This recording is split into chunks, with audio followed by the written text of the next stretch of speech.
Welcome in, my tired little ones. Get cosy, pull the blanket a little closer, and let yourself feel completely at ease here tonight. Once again, we're settling into another highly requested day in the life story, the kind so many of you always seem to love. This time, we're stepping into the daily world of a Victorian housewife, where every hour carried its own routine, responsibility, and quiet bit of work that rarely made it into the history books. Before we begin, if these warm little journeys into everyday life help you relax, following along, leaving a kind review, or tapping a thumbs up helps keep this sleepy corner going. And if you're still awake, I'd love to hear where you're listening from and what time it is. Now let your body sink deeper into the pillow, soften your breathing, and let's gently follow her through the day. The upper-class woman is turning over, pressing her face into the pillow and allowing herself another quarter of an hour. Let us follow the middle-class woman first, because she is perhaps the most recognisable to us now, perched in the middle of Victorian domestic life like a woman balancing on a fence, not wealthy enough to ignore the household, not poor enough to have no choice but to leave it. Her name, let us say, is a name common to the era, not a particular one.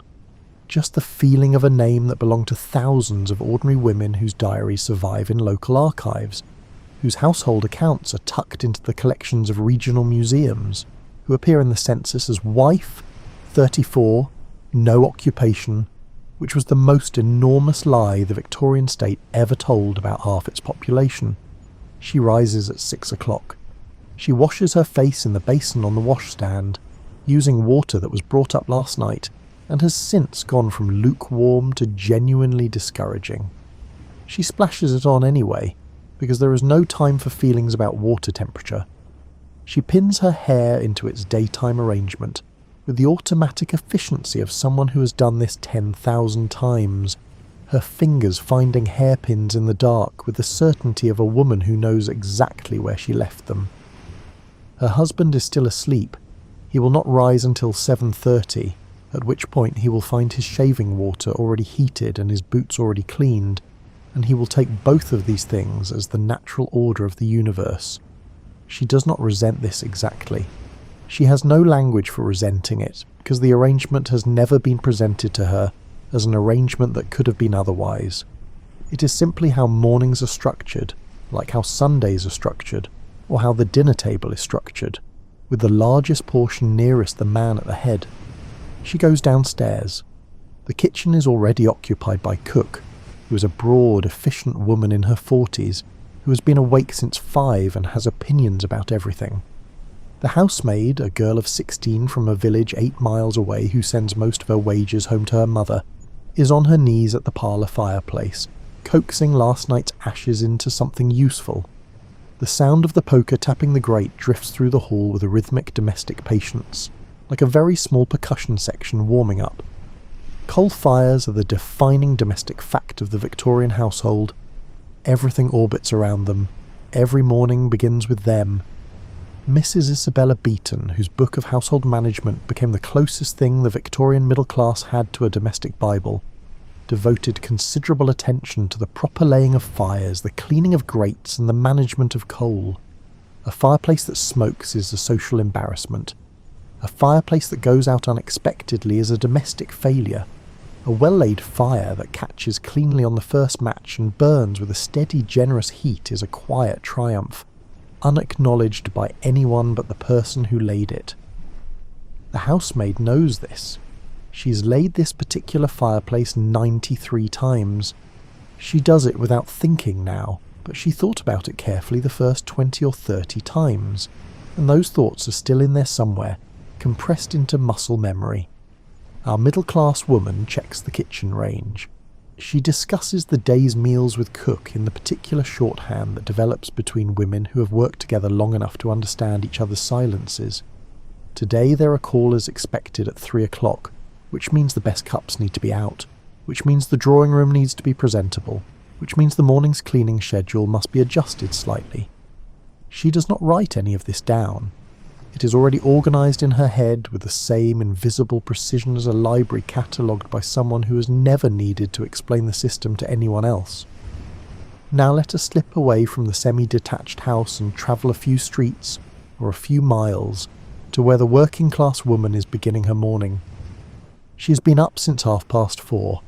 There is no housemaid, there is no cook, there is her, and there is the fire, and if the fire does not light, there is no breakfast and no hot water, and no warmth in the room where the children will soon wake. The fire is therefore not a luxury or a convenience. The fire is the first and most urgent task of the day, and failure is not an option in any useful sense of the phrase. She carries the coal bucket herself. It is heavier than it looks, or rather, it is exactly as heavy as it looks, and she has simply stopped noticing. Victorian coal came in different grades, and the grade available to a working-class household was the rough, dusty, lumpen variety sold cheapest at the local yard. The kind that needed careful attention to burn cleanly, and that left behind a quantity of ash requiring its own morning ritual of removal and disposal. The ash had uses. It was mixed with sand and used to scrub floors. It was used in the privy. It was used to scour pots. A Victorian working-class household wasted nothing, not because frugality was charming, but because waste was the difference between enough and not quite enough, and not quite enough was a situation with real consequences. She coaxes the fire from nothing, from yesterday's ash and a thin arrangement of sticks and a scrap of old newspaper with an advertisement for somebody's liver pills on it. When it catches, the sound of the flame taking hold is the best sound of the day. It is the sound of the morning deciding to cooperate. Her husband is a factory hand or a navvy or a carter. He will leave by 6. He needs something in his stomach before he goes, because his work is physical, and there will be nothing else until midday at the earliest. She makes porridge, or a slice of bread fried in whatever fat is available, or perhaps a kipper if it was a good week. He eats it standing or sitting briefly at the kitchen table, with the particular focused silence of a man who has somewhere to be. He goes. She watches the door close. The day's actual length begins now. The children will wake within the hour. For a working-class mother, the children are both her great responsibility and, if they are old enough to be useful, her domestic workforce. A girl of 8 can mind a younger sibling. A boy of 10 can run an errand and bring back the right change. The older children help as a matter of course, and they do not expect to be thanked for it, because gratitude is a middle-class sentiment that requires enough surplus comfort to be expressed sincerely. Meanwhile, across the imaginary divide that cuts through the Victorian city like a geological fault, the upper-class household is performing its own elaborate morning theatre. The lady of the house in a grand townhouse or country estate does not manage her household the way our middle-class woman does, with direct hands-on knowledge of the kitchen range and the linen cupboard. She manages it through intermediaries. Her primary instrument is the housekeeper, a senior domestic employee, who is in many ways the actual operational head of the domestic staff. The housekeeper carries a ring of keys that jingles softly as she moves, and those keys represent access to everything worth protecting: the wine cellar, the linen room, the stores of sugar and tea and candles. She is the keeper of the household's physical resources the way a bank manager keeps an institution's money, with careful records and a very clear memory for exactly what was there before. The lady of the house meets with her housekeeper each morning. This meeting, which might last anywhere from 15 minutes to half an hour, is sometimes called a morning consultation, and it is the upper-class housewife's closest equivalent to a business briefing. They go through the day's requirements, the number of guests expected for dinner, the state of the pantry, whether the second footman has recovered from his cold, whether the new kitchen maid is working out. Mrs. Beeton was quite specific about how a mistress should conduct herself with her servants. She was to be firm but kind, consistent and dignified. She was not to be familiar. She was not to gossip with them or share confidences. She was to be the kind of employer whose authority was so naturally assumed that it never needed to be stated loudly. This was, of course, a description of a particular kind of power, one that operated through composure rather than force. The upper-class Victorian woman had very little legal authority over almost anything outside her household, but within it, she was the absolute centre of a complex social machine, and the machine ran, or failed to run, according to her judgment. The morning, across all three households, smells of the same things: coal smoke, bread, soap, the faint bitter note of strong tea.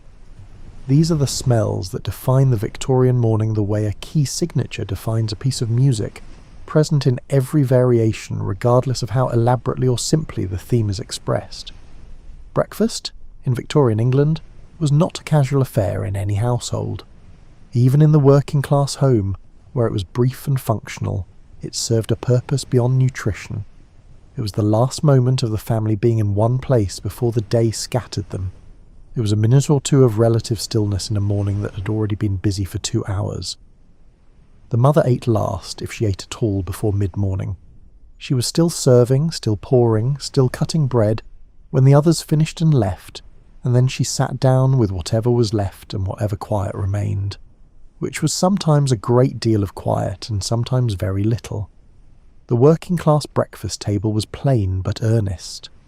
Bread was the foundation of everything.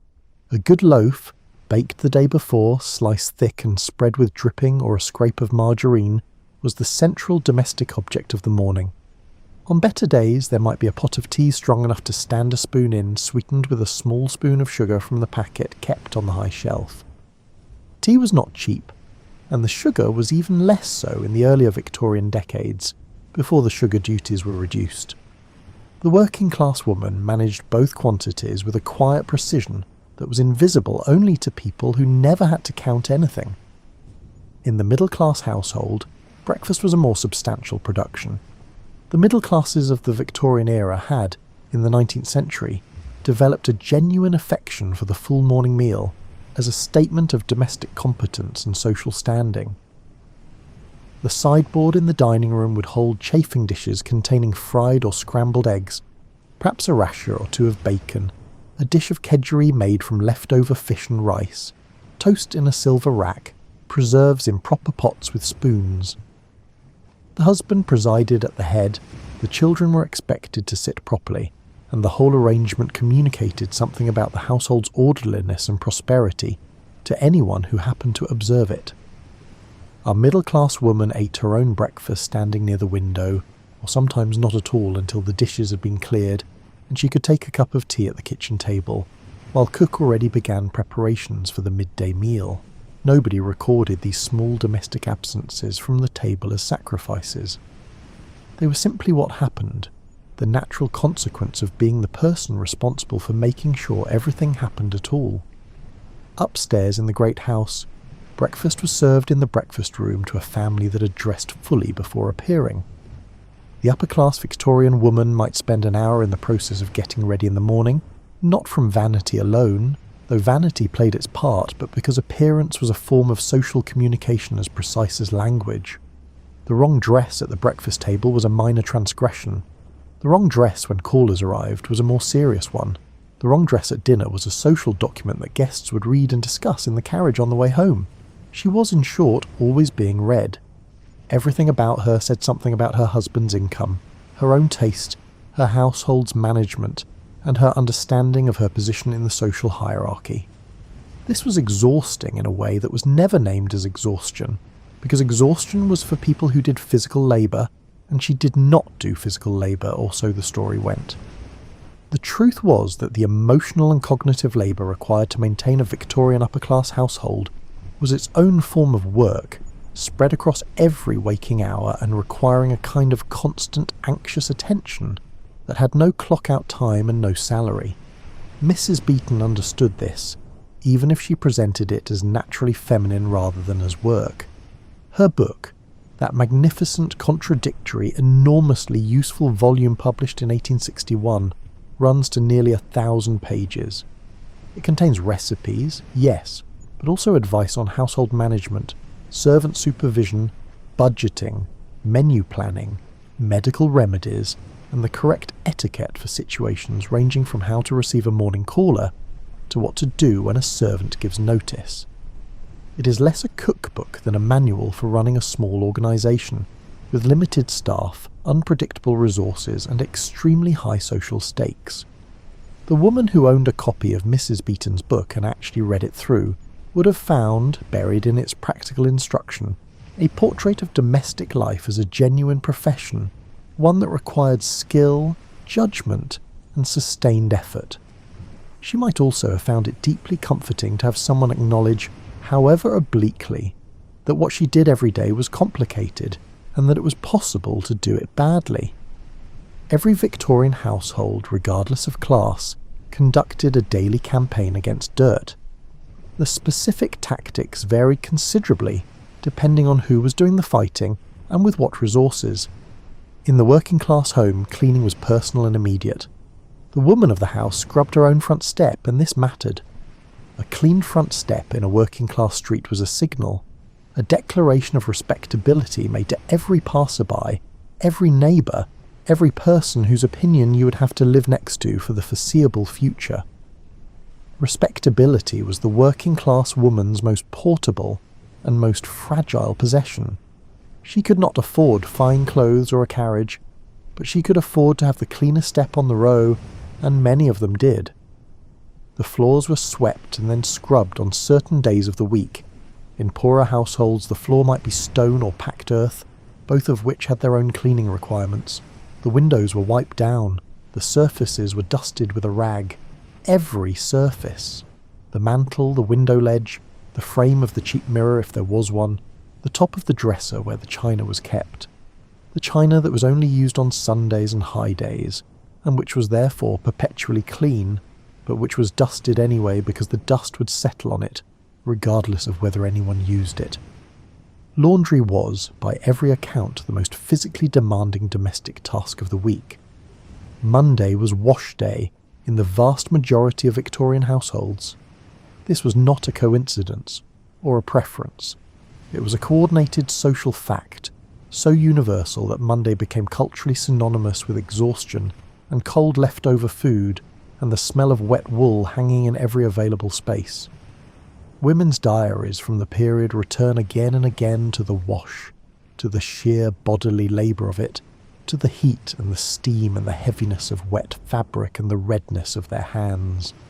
The process, in a working class or lower middle class home without a dedicated laundry room, involved filling a copper boiler with water heated over the kitchen fire. Everything was sorted. The white linens went first, the coloured fabrics later, the heavily soiled items through a separate process involving a rubbing board and a lye-based soap that stripped both stains and skin with equal efficiency. Wringing out heavy wet sheets required a physical effort that is difficult to imagine now, when we are accustomed to machines performing this particular violence on wet fabric. By hand, it involved bracing yourself against the tub, twisting the fabric in both directions, using your whole body weight in a rotation that left your shoulders aching for days. The wringer, when families could afford one, was a small revolution in domestic life. It was a hand-cranked device with 2 rollers, and it did not eliminate the effort so much as redirect it, requiring a steady turning of the handle while feeding wet fabric through the rollers, a task that could be done by an older child while the mother managed something else simultaneously. Drying presented its own geography of problems. On a fine day, a working class woman could hang laundry in the yard, or on the line strung across the alley. On the frequent English days that were not fine, wet laundry draped over the backs of chairs and along the edges of the fireplace guard, and hung on a wooden rack called a clothes horse, filling the kitchen with a warm, damp humidity that made everything smell of soap and effort. In the middle-class home, the laundry was often sent out. Many Victorian families made arrangements with a washerwoman, a woman who took in laundry as her primary occupation, who collected the household's washing on Monday and returned it folded and dry by Thursday or Friday. This was a significant expense in the household budget, and it was tracked carefully in the household accounts book that our middle-class woman kept in the drawer of her writing desk. Household accounts were, another invisible labour that the Victorian census did not count as occupation. The management of the household budget was an ongoing, detailed, arithmetically demanding task. Every purchase was recorded: the coal, the candles, the sugar, the mending thread, the cartage fee for the delivery of the new parlour curtain fabric, the wages of each servant paid quarterly. Middle-class women were frequently the household's primary financial officers, while being legally and culturally denied any formal economic standing. The money belonged to the husband. The managing of it, down to the last farthing, belonged to her. The upper-class household approached cleaning differently again. In a house with a full domestic staff, the cleaning was divided into specialised tasks performed by specific servants on specific days. The housemaid had a morning routine as precisely sequenced as a military operation, beginning with the grates and working through each room in a specific order, using a specific set of cloths and brushes for each type of surface. Spring cleaning was a separate operation of enormous scale, involving the moving of furniture, the beating of carpets hung over the garden fence, the washing of curtains, the cleaning of chandeliers, crystal drop by crystal drop. The lady of the house oversaw all of this, but she did not do it herself. Her role was inspection, management and correction. She walked through rooms after they had been cleaned and noticed things: a smear on the looking glass, a candlestick improperly polished, a hearthrug not quite aligned with the fireplace. These observations were communicated to the housekeeper, and, through the housekeeper, to the relevant servant, in a chain of quiet correction that kept the household at its required standard. The Victorian morning moved toward the afternoon through a series of transitions that the middle-class woman navigated like a series of locks in a canal, each one requiring a slightly different adjustment. Somewhere around mid-morning she put on her outdoor things and went to market. Shopping in the Victorian era was not a single errand accomplished in a single shop. It was a social and commercial circuit. The butcher, the baker, the grocer, each one was a small relationship, conducted across a counter, involving an exchange that was partly transactional and partly social. A brief accounting of how things stood in the household and in the neighbourhood, without ever being stated in those terms directly. The butcher knew which cuts she preferred and whether she was entertaining this week. The grocer knew her credit situation, which was a thing carefully managed and carefully concealed, because a middle-class woman's ability to shop on account was a social signal of trustworthiness, and falling behind on the account was the kind of thing that became known in ways that could not be fully traced. Working-class women shopped differently. They shopped daily, in small quantities, because they could not afford to buy in advance. A penny's worth of this, a half-penny's worth of that. The market stalls near the end of a Saturday offered bruised fruit and unsold bread at reduced prices, and a working-class woman who'd been at the market long enough knew exactly when those prices dropped, and positioned herself accordingly. This was not scrounging. It was skill. It was the application of careful attention and timing to the problem of feeding a family on an income that had very little tolerance for miscalculation. The pawnbroker was also a shopping destination, though not one that appeared in polite domestic literature. Many working-class households maintained a relationship with the local pawn shop that was purely seasonal and entirely pragmatic. The husband's Sunday suit went in at the beginning of the week and came out on Friday when the wage was paid, having served in the meantime as security for the small loan that bridged the gap between now and payday. The wife managed this transaction quietly. It was never spoken of outside the house. For the middle-class woman, the afternoon brought social obligations of a very particular kind. Afternoon callers arrived between 3 and 5 generally.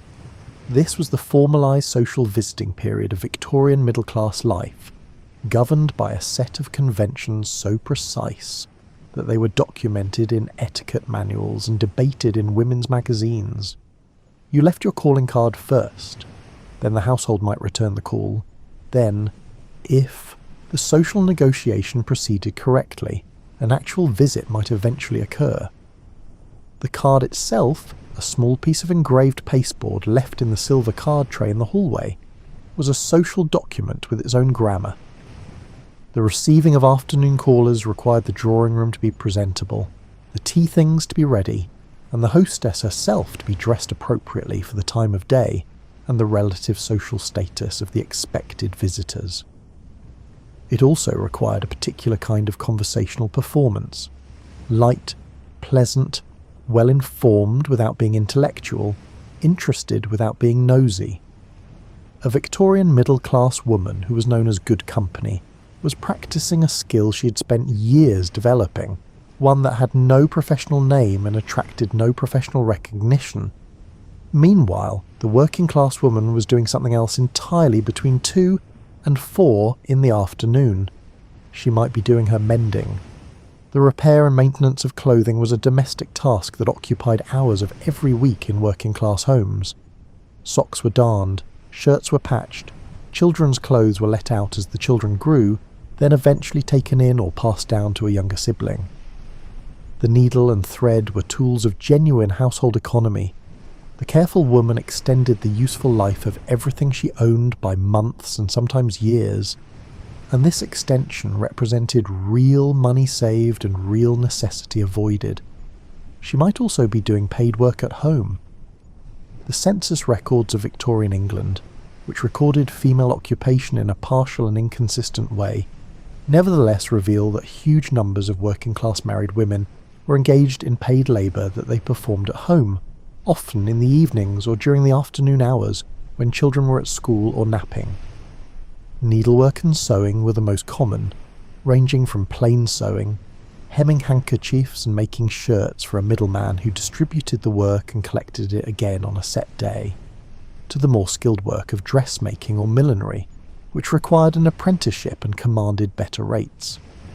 Washing and charring were also common. The working-class woman who took in laundry from the middle-class family up the road was operating a small business from her kitchen, using her own coal and her own labour to earn money that supplemented what her husband brought home. This paid work was invisible in the same way all domestic labour was invisible. It happened inside. It left no external trace. When asked what you did, you said nothing much. The census man wrote no occupation. Historians looking at diaries, account books, and municipal records have pieced together a fuller picture, one in which the Victorian working-class household's economic survival frequently depended on the wife's earnings in ways that the cultural narrative of male breadwinner and female homemaker could not accommodate and therefore simply did not mention. The middle of the Victorian day had a particular quality of accumulated momentum.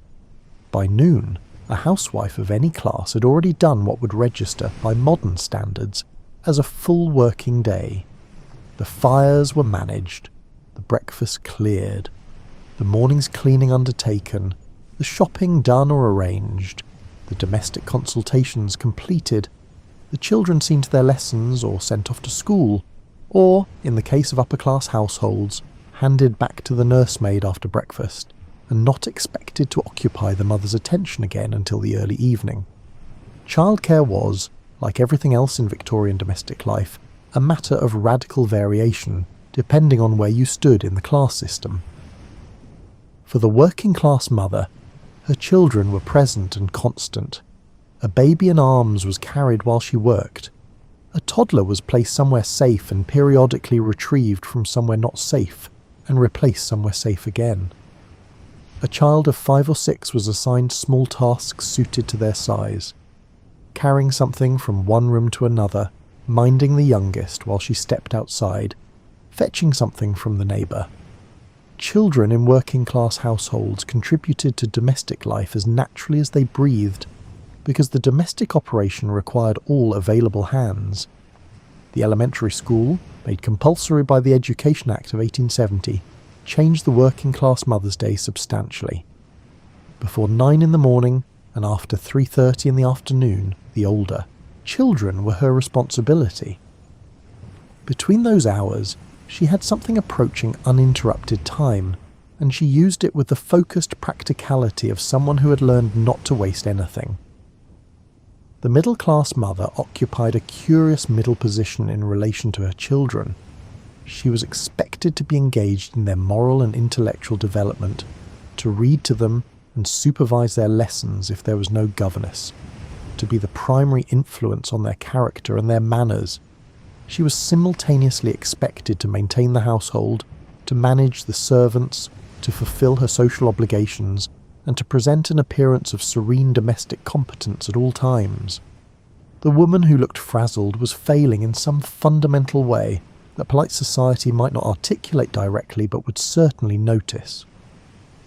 Domestic manuals of the period were enthusiastic about the concept of the well-ordered household as a reflection of the well-ordered mind. If the children were unruly, it suggested a failure of maternal management. If the house was untidy, it suggested a failure of domestic organisation. The woman herself was the household, in a sense that her husband was not, and everything that went wrong in it reflected on her in ways that nothing going wrong in it reflected on him. This asymmetry was so deeply embedded in the Victorian understanding of gender and domestic space that it rarely needed to be stated.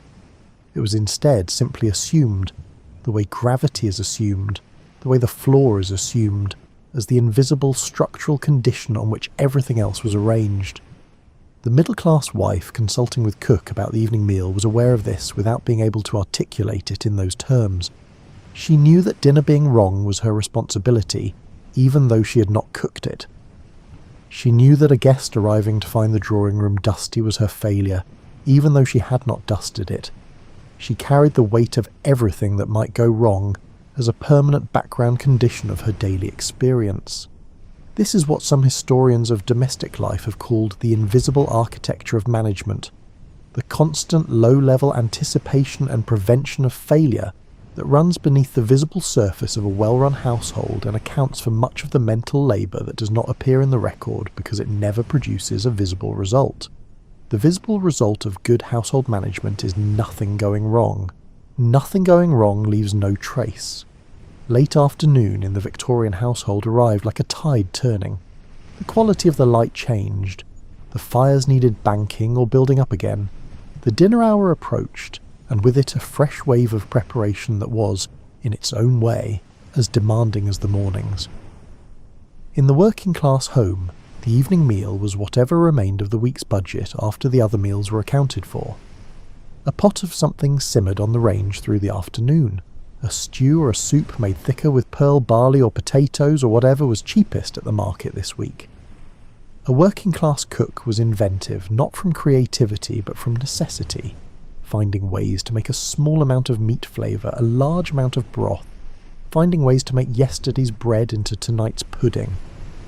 Bread pudding was the working-class kitchen's answer to the philosophical question of what to do when something is too old to be itself but not old enough to be thrown away.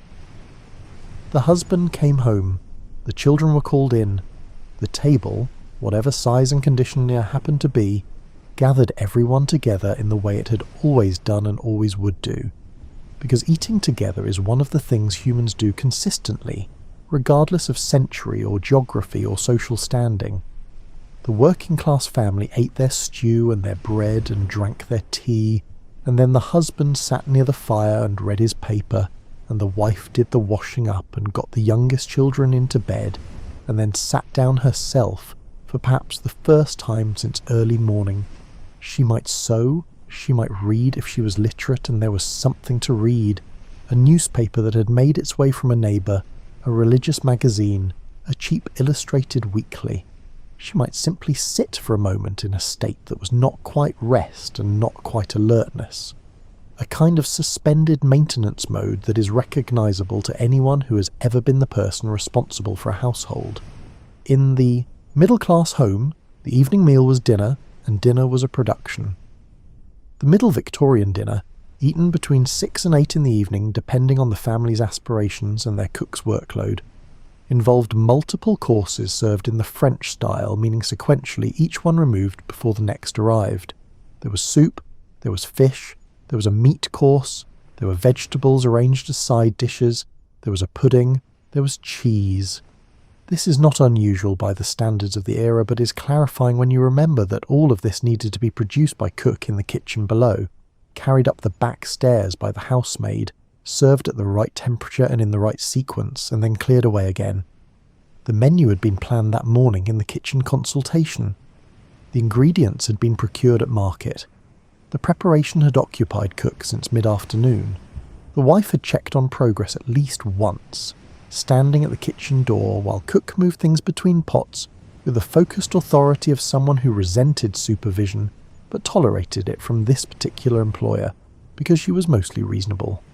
The dinner table itself was set by the housemaid with a precision that also communicated social aspiration. The position of the cutlery, the alignment of the glasses, the freshness of the table linen. Small things, but the Victorians were very good at understanding that small things accumulated into a general impression, and the general impression was the social document that mattered. Conversation at dinner was expected to be pleasant and not too serious. Certain topics were unacceptable: direct discussion of money, any reference to illness in graphic detail, politics of a contentious kind, and anything that might cause a lady distress. The wife's role in this conversation was to maintain it, to redirect it when it threatened to become uncomfortable, to draw out the quieter guests and gently submerge the louder ones. She was, in effect, the social editor of the table, keeping the conversation in its proper register, the way a musician keeps a piece in its proper key.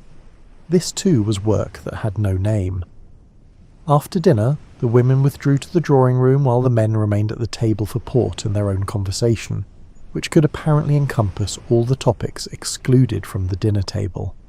The women waited in the drawing room, performing the rituals of feminine social life. A little music, some needlework, conversation of the permitted kind, tea when it was brought in. They waited for the men to rejoin them, and then the evening could proceed toward its conclusion, and the household could begin its slow winding down. In the upper-class house, this theatre was performed at a greater scale and with more players. The drawing room was larger, the music was better, the conversation was more elaborate. The lady of the house moved through her own drawing room like a skilled performer on a stage she had designed and organised herself, making everyone feel welcome and at ease while expending significant effort in the production of that apparently effortless ease. Effortlessness was, in fact, the aspiration. Everything visible was meant to look natural. The arrangement of the flowers on the sideboard, the temperature of the room, the readiness of the refreshments, the smooth appearance of the household and all its people, the vast amount of planning and effort that produced this naturalness was required to be invisible in order to be considered successful. This is perhaps the central paradox of Victorian domestic life. The more perfectly a woman managed her household, the less visible her work became. Success was indistinguishable from having done nothing at all. The Victorian household was also a medical institution of sorts. Formal medical care was expensive, sometimes prohibitively so for working-class families, and even in middle-class homes the doctor was summoned only for situations that could not be managed at home first. The woman of the house was the household's primary medical officer, responsible for diagnosing, treating and nursing the sick through the ordinary illnesses of Victorian life, which were frequent, varied and occasionally serious. Mrs. Beeton devoted a substantial portion of her book to home nursing and medical remedies. Beef tea, that thin, warming broth made by slowly simmering a pound of lean beef in water, was the universal Victorian prescription for weakness, fever and recovery from illness. It appears in the diary entries of women across the class spectrum, always mentioned as the thing being prepared for someone unwell, always associated with care and domestic attentiveness. Making beef tea was how you demonstrated that you took illness seriously. Poultices were another fixture of Victorian home medicine. Hot compresses of various materials applied to the chest for bronchitis, to the throat for tonsillitis, to the limb for injury. Mustard plasters made from mustard powder mixed into a paste and applied to the skin were used for chest complaints and were extremely effective at doing something, though what they did was mostly cause a strong sensation of heat that distracted from the underlying problem. The working-class mother nursed, without the luxury of keeping the sick person in bed. A child with a cough might be kept home from school, but was not confined to a bedroom that needed heating separately from the rest of the house. The sick child sat near the kitchen fire with a blanket, and the household continued around them. The mother paused in her work to bring broth, to feel the forehead, to assess whether things were improving or worsening, and she did this assessment with the calibrated accuracy of someone who had seen enough of both to know the difference. When a child was seriously ill, when the cough became worrying, or the fever climbed too high, or the symptoms were ones that required a name she did not have, she sent for the doctor. Victorian working-class women have left accounts of these decisions in letters and diaries, and they are often accounts of weighing the cost of the visit against the risk of not calling, a calculation that was always clear in retrospect and always agonising in the moment. In middle and upper-class households, the sick room was more formally organised. A bedroom converted to a sick room had its fire kept going at all times, its curtains drawn against drafts, its linen changed regularly. The lady of the house supervised the nursing, delegating the overnight watching to a housemaid or, in serious cases, engaging a professional nurse, which was a relatively new occupation in the Victorian period, given shape and status by the nursing reforms of the late century. Home nursing was one of those feminine capacities that was simultaneously praised as natural and instinctive, and never counted as a professional skill. Women who nursed their families through illness were being mothers and wives. Women who nursed strangers for wages were doing something that required organisation and reform to become respectable. The same knowledge, the same hands, the same sustained attentiveness. One was love, the other was labour. The Victorian household wound down slowly. The children were put to bed in stages according to age. The youngest first, the older ones allowed to stay up a little later as a mark of their advancing maturity. Putting a child to bed in a Victorian household was its own ceremony. The washing of faces and hands, the prayers said kneeling beside the bed with small hands folded, the single candle placed where it could be seen but not knocked over, the warmth of the bed covers tucked snugly against the cold. The working-class mother did this herself. She tucked them in, she heard the prayers, she sat for a moment on the edge of the bed in the way that parents have always sat on the edge of a child's bed, feeling something that does not have a very precise name, something between gratitude and tiredness, and the specific tenderness that comes from loving someone who is still small enough to be completely encompassed by your care. Then she went back to the kitchen and did the rest. The dishes from supper were washed and stacked. The kitchen was put back in order for the morning. The coals were banked, which is to say reduced to a low, sustaining glow that would persist through the night and make the relighting of the fire in the morning a faster and less miserable operation. The morning's oatmeal might be set to soak. The children's clothes for tomorrow were checked over quickly, a missing button noted, a tier assessed for urgency. She sat down, finally, in the quietest hour of her day. Sometimes she sewed. Sometimes she wrote a letter, because writing letters was one of the few activities a working-class woman could claim as her own. A channel into her own inner life that required nothing but ink and paper and a few undisturbed minutes.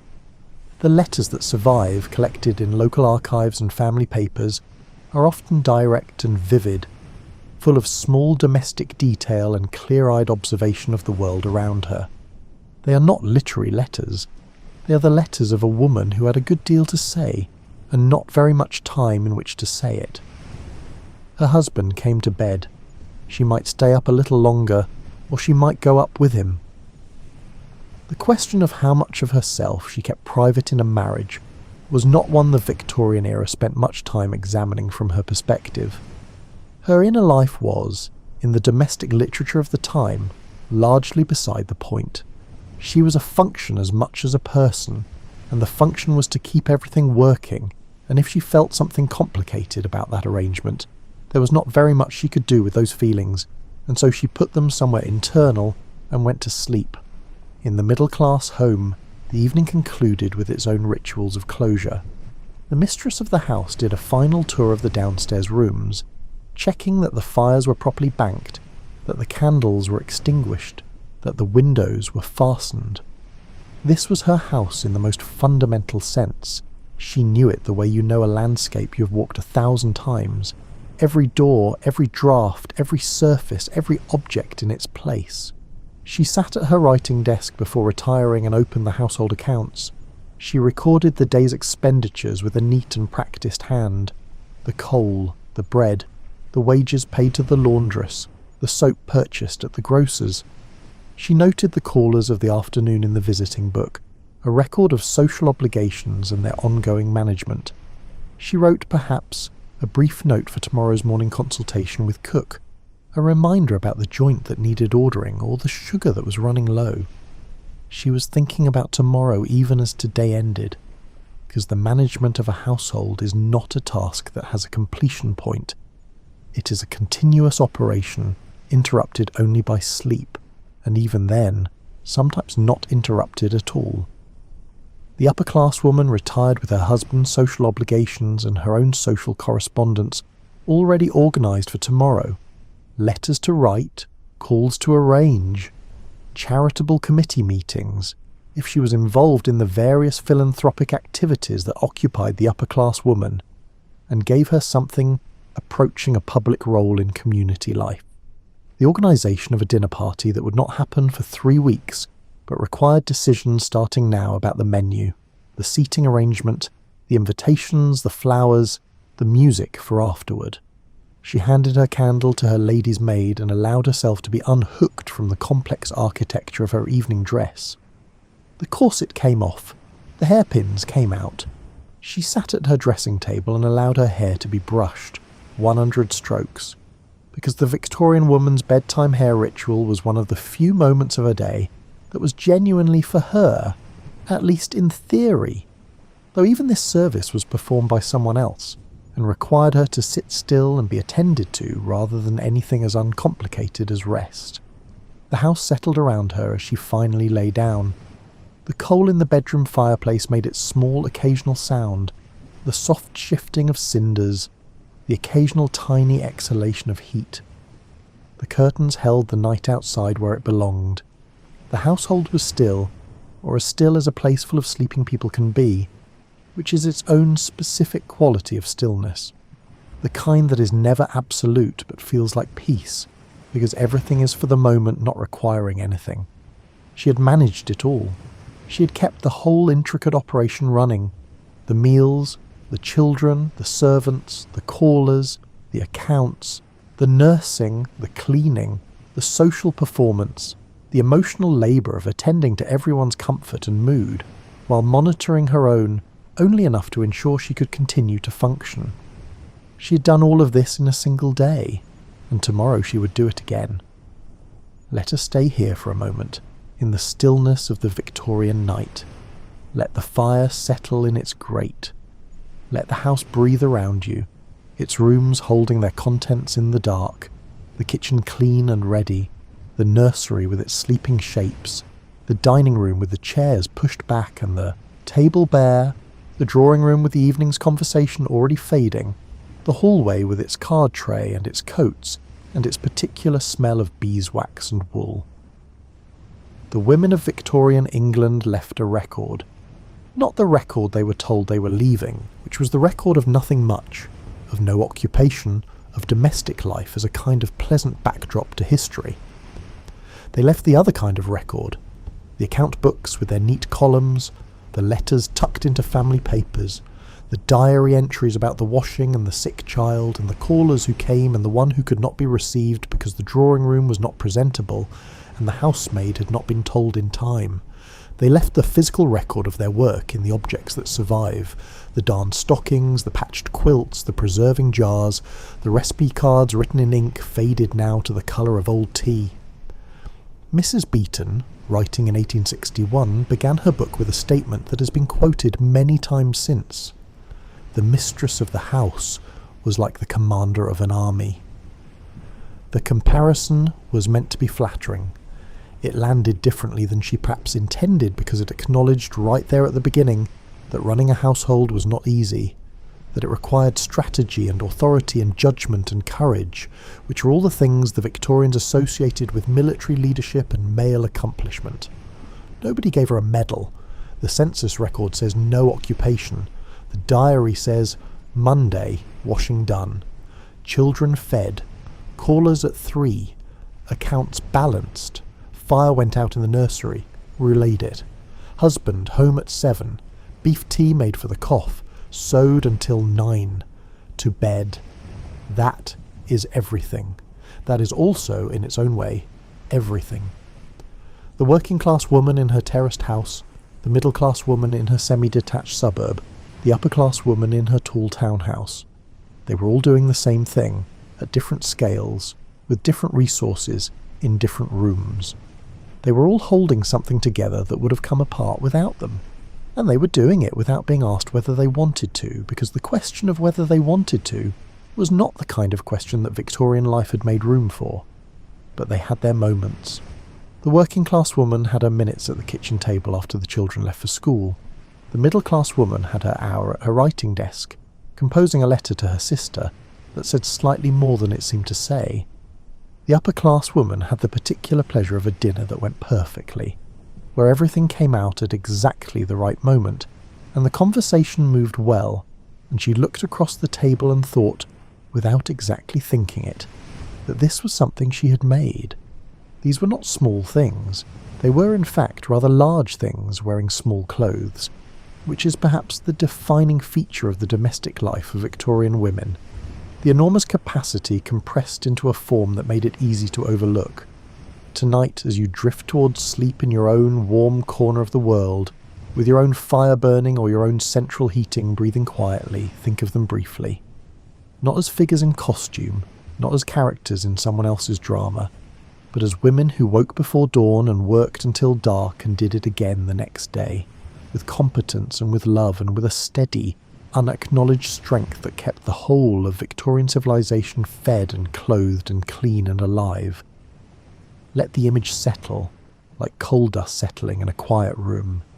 Let the last of the evening light fade from the Victorian window. Let the fire soften in the grate, and the house grow still. You can sleep now. Everything has been managed. Good night, my tired dumplings. If you enjoyed tonight's story, please subscribe so you never miss a new episode. Leave a comment and let us know what corner of history you would like to visit next.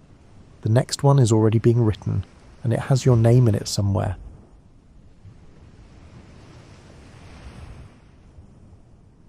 Tonight, you're going to drift into sleep alongside one of history's most enduring mysteries.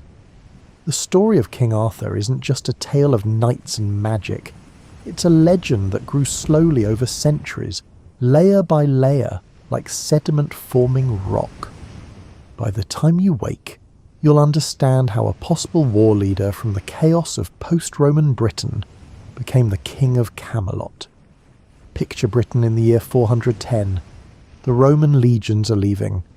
You stand on a hill fort watching the last organised military force this island has known for 4 centuries march toward the coast. The soldiers' armour catches the weak northern sun. Their footsteps echo on stones that Roman engineers laid down when your great-great-great-grandparents were young. The departure is quieter than you might expect. There are no dramatic speeches or tearful farewells. The empire is collapsing. Rome itself will be sacked this very year. The legions are needed elsewhere. Britain, this rain-soaked frontier at the edge of the known world, must fend for itself. The morning is cold and still. Your breath makes small clouds in the air. Frost clings to grass in the shadows where the early light hasn't reached yet. The soldiers move with practiced efficiency, the way men do who have performed the same tasks hundreds of times. They've done this before in other provinces. Abandoning forts and frontiers is becoming routine for Rome's shrinking military machine. You notice small details because you know you'll want to remember this day. The way the centurion's horsehair crest bobs as he walks at the column's head. The rhythmic creak of leather straps and the bright jingle of metal buckles from hundreds of men moving in step together. The standard bearer carries the legion's eagle with stiff formality, as if the ceremony of departure matters more than the fact of it. That eagle represents more than just a military unit. It represents Rome itself. Law, order, civilization, peace. All marching away towards ships waiting on the eastern coast. Some of the soldiers are British themselves. Men from local families who joined the legions a generation ago for steady pay, for Roman citizenship, for adventure beyond their fathers' farms. They're leaving too. Their extended families wave from the stone walls of the hill fort. Some women cry quietly. Children stand solemn and confused. They don't fully understand what's happening, but they sense their parents worry and grow unusually quiet. A small boy waves at his father and gets a brief wave back before the march continues. The villa owners stand in nervous clusters, their fine wool cloaks pulled tight against the morning chill. You can hear fragments of their conversations carried on the breeze, plans for hiring private guards from among the retired veterans, discussions about strengthening manor walls with additional stonework, worried speculation about what happens when word reaches the Saxon pirates across the North Sea. One older man with scars on his weathered face mentions the Picts with the voice of experience. He fought them decades ago along Hadrian's Wall. He doesn't relish the thought of facing them again without the legions at his back. For nearly 400 years, Rome has shaped this island.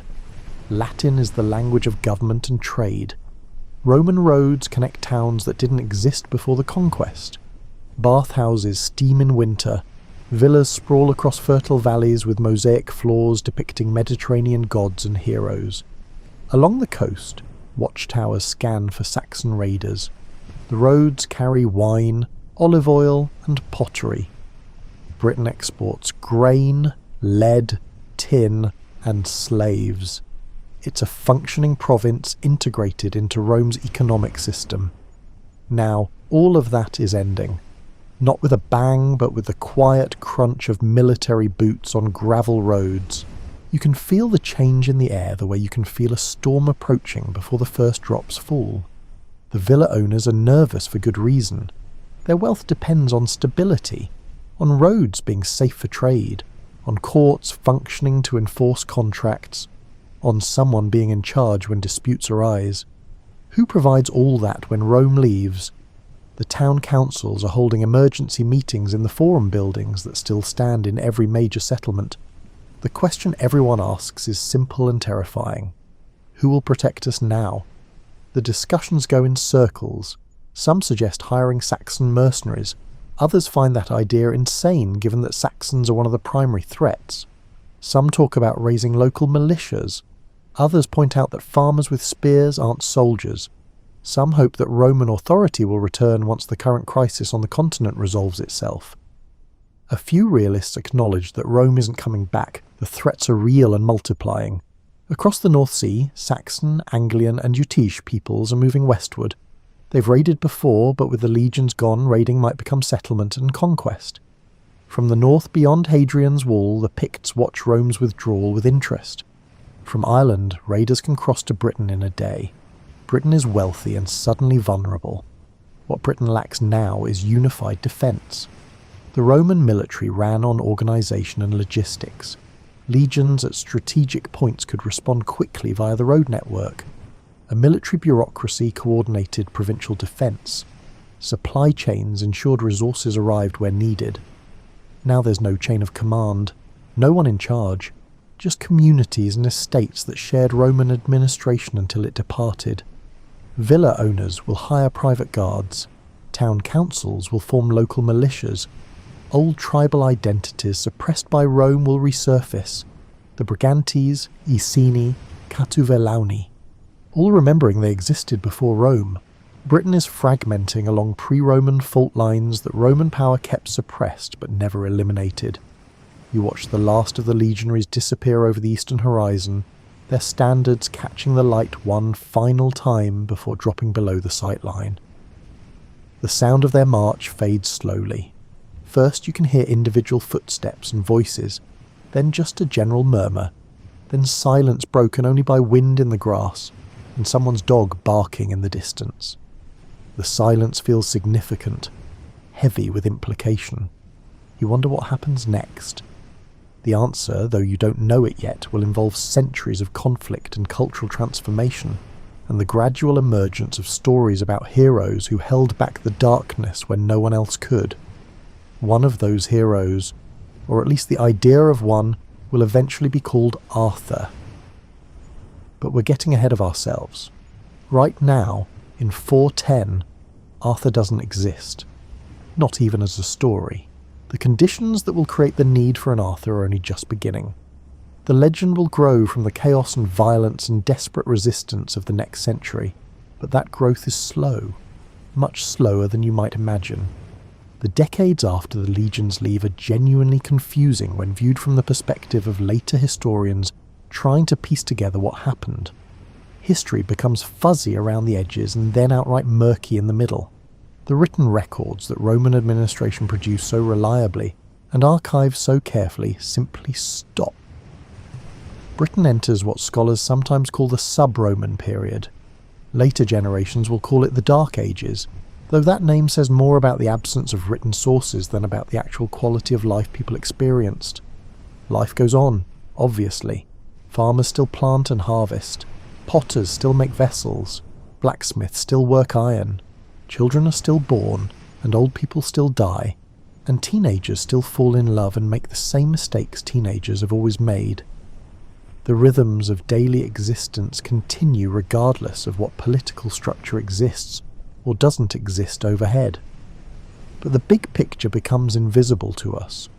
The sweep of political events, the rise and fall of leaders, the shifting territorial boundaries, all of this happens in darkness from our perspective centuries later.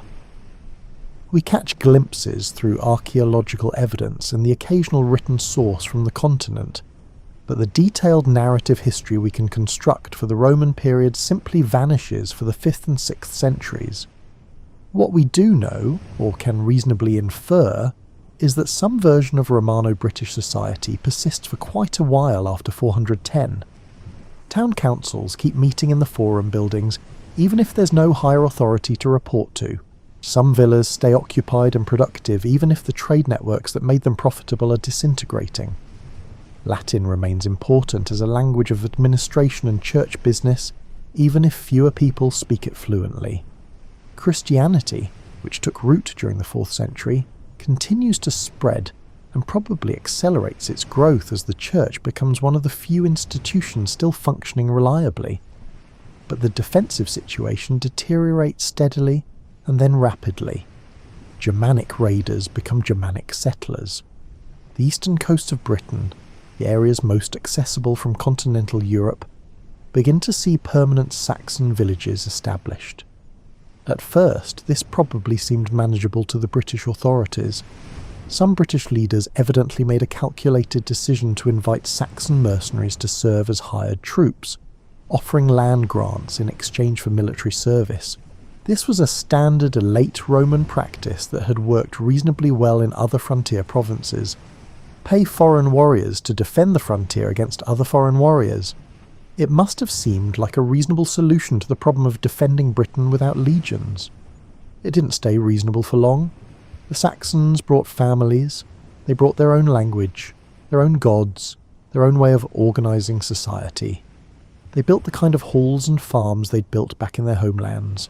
They pushed inland from the coasts looking for better agricultural land. What started as controlled military settlements with clear boundaries and agreements became something else entirely. An invasion, but one that happened gradually, incrementally, farm by farm, village by village, generation by generation. The British resistance to this Saxon expansion is where our story really begins to take shape, because somewhere in that resistance, buried under centuries of later embellishment and myth-making and imaginative elaboration, there might have been a real person who fought effectively enough to be remembered across the dark centuries when writing was scarce, someone the later Welsh would call Arthur. But that's still ahead in our story. For now, Rome is gone, the Saxons are coming, and Britain must figure out how to survive on its own. Imagine you're living in Britain around the year 500. Nearly a century has passed since the legions left. The world your great-grandparents knew is gone. The towns are smaller now, much smaller. Many Roman buildings stand empty, their roofs collapsed decades ago, their walls slowly crumbling brick by brick as weather and time take their toll. The bathhouses are cold and silent. The forums where town councils used to meet are overgrown with weeds pushing up through mosaic floors. The amphitheatres where people once watched entertainment are home to nesting birds and wild rabbits. The road system is still there, still the best transportation network in Britain, and likely to remain so for centuries. But no one maintains these roads anymore. Grass grows between the paving stones, sections wash out in heavy rains and don't get repaired. Trees fall across the roadbed and stay there until someone bothers to drag them aside. The roads still function, but they're slowly returning to the landscape they were imposed upon. But this isn't a post-apocalyptic wasteland despite what some dramatic historians might suggest. It's a different kind of society emerging from the ruins of the old one. British kingdoms are forming and reforming and feuding and allying with each other in constantly shifting patterns. These kingdoms are led by men who claim descent from Roman officials or ancient tribal chiefs, or frequently both. Genealogies get creative when legitimacy is at stake. These kingdoms are small by any standard. A successful king might control a few river valleys, a stretch of coastline, a cluster of old hill forts that have been reoccupied and strengthened. The idea of Britain as a single political unit has vanished like morning mist. Instead, you have Gwynedd in the northwest corner where the mountains made good defensive terrain, Dumnonia in the southwest where Cornwall's peninsula offered some isolation from Saxon expansion, Elmet in the north, carving out territory in what's now Yorkshire, Powys in the central west, controlling the borderlands. Each kingdom has its own ruler, its own warriors, its own concerns, its own enemies. And each kingdom faces the same fundamental problem, the Saxons. By the year 500, Saxon settlement dominates the eastern third of Britain. They've created their own kingdoms with Old English names that reflect their origins. Essex for the East Saxons, Sussex for the South Saxons, Wessex for the West Saxons. The pattern repeats with Anglian groups creating Northumbria, Mercia, East Anglia. The future England is taking shape like a photograph developing slowly in solution, though no one alive can see the final image yet. The frontier between British and Saxon territory is porous and violent. A successful British war leader might push the Saxons back from a strategic river valley one year, only to lose it again after his death when his sons fight over succession instead of fighting the enemy.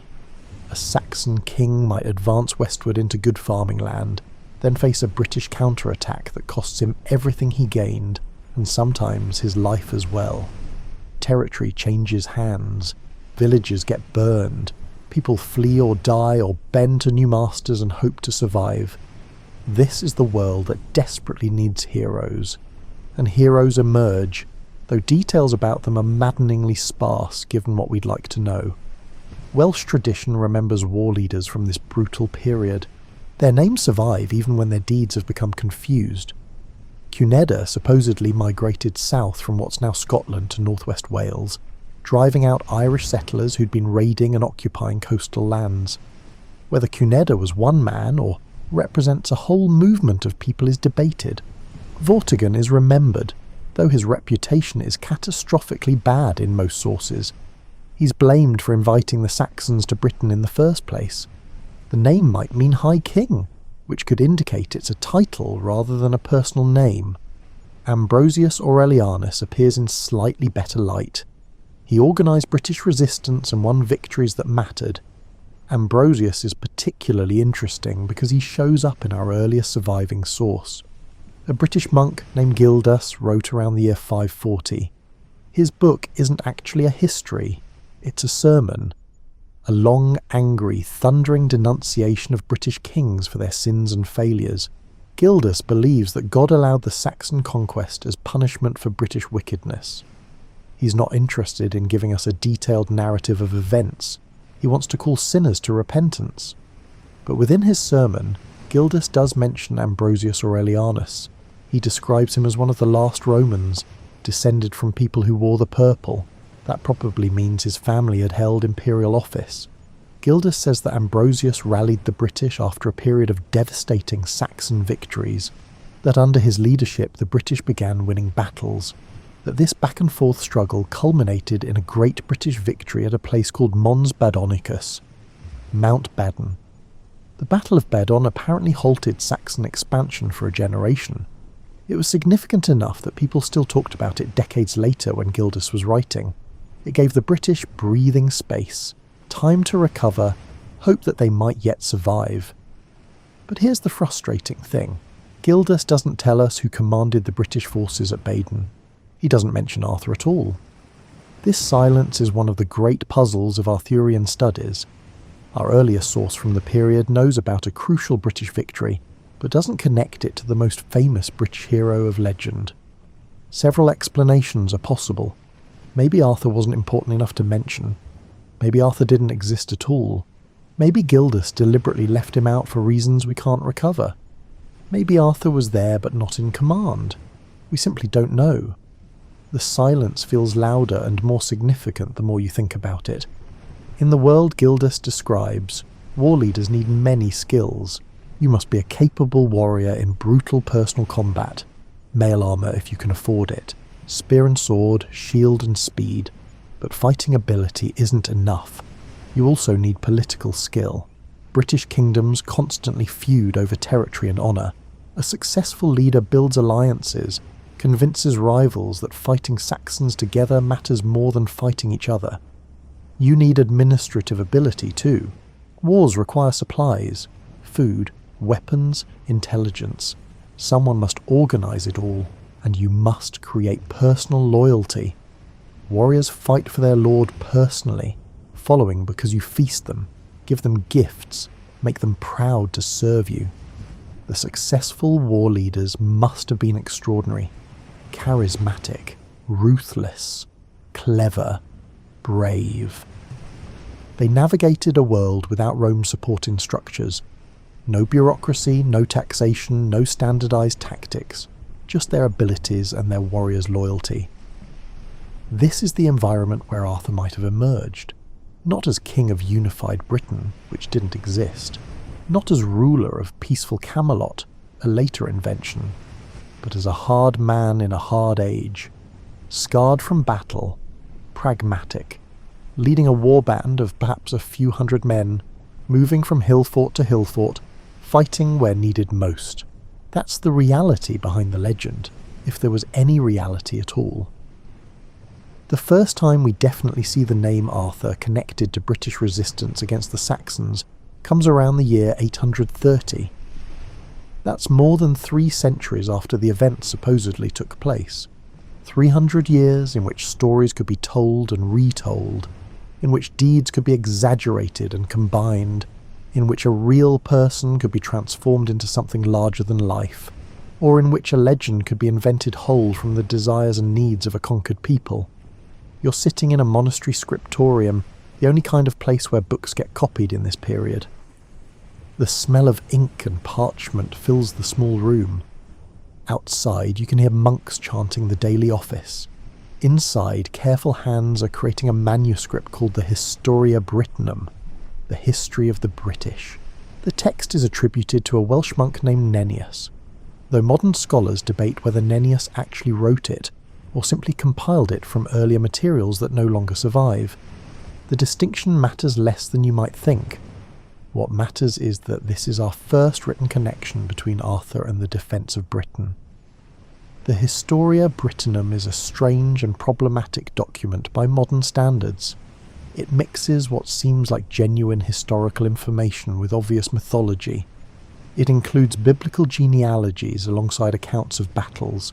It treats some events in detail while skipping over others entirely. Medieval historians didn't share our obsession with verifiable sources and careful documentation. They included material because it was interesting, because it supported the points they wanted to make, because it came from tradition they respected. Truth was a more flexible concept, but buried in this frustrating text is a passage that changed how later generations understood early British history. It mentions Arthur, not as a king, interestingly, as a war leader, as a dux bellorum, which is Latin. The phrase might mean Duke of Battles. It might simply mean battle commander. It suggests military leadership rather than royal kingship. The passage lists 12 battles that Arthur supposedly fought against the Saxons. The list has fascinated scholars for centuries because it's specific enough to seem like it might preserve genuine information, but vague enough that we can't verify any of it with confidence.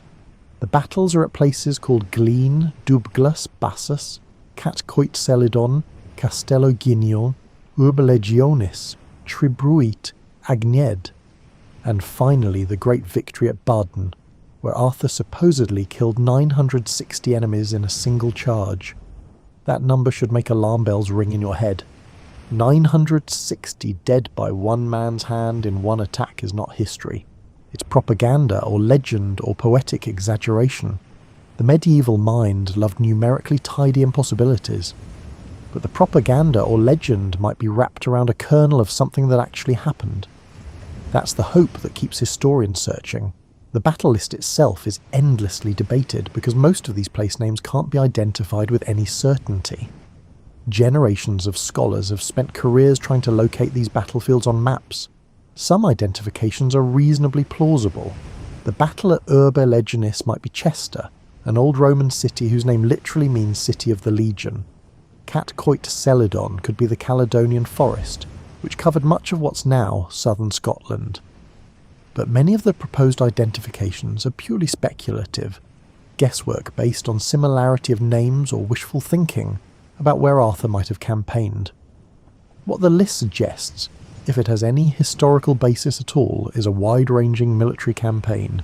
Arthur, or whoever this text is actually describing, fought across a huge territory, from the Scottish borders to somewhere in the south or west. That implies significant coordination of forces. It implies resources to move warriors around over large distances. It implies sustained military effort over years, not just a single campaign season. The Historia Brittonum also mentions Arthur in one other intriguing context, a brief reference to Arthur's dog, whose name was Cabal. The text describes a supposed wonder in Bilth, where the dog's footprint remained permanently pressed into a stone. People could carry the stone away, but it would always return to its original location by the next day. This is obviously folklore, pure legend with no historical content, but it reveals something important. By 830, when the Historia Brittonum was compiled, Arthur was already attracting miraculous stories and wonder tales. He wasn't just a name in a battle list. He was becoming mythologized even in our earlier surviving sources that mention him. The next significant reference comes from the Annales Cambriae, the Welsh Annals. These were compiled around 970, more than a century after the Historia Brittonum.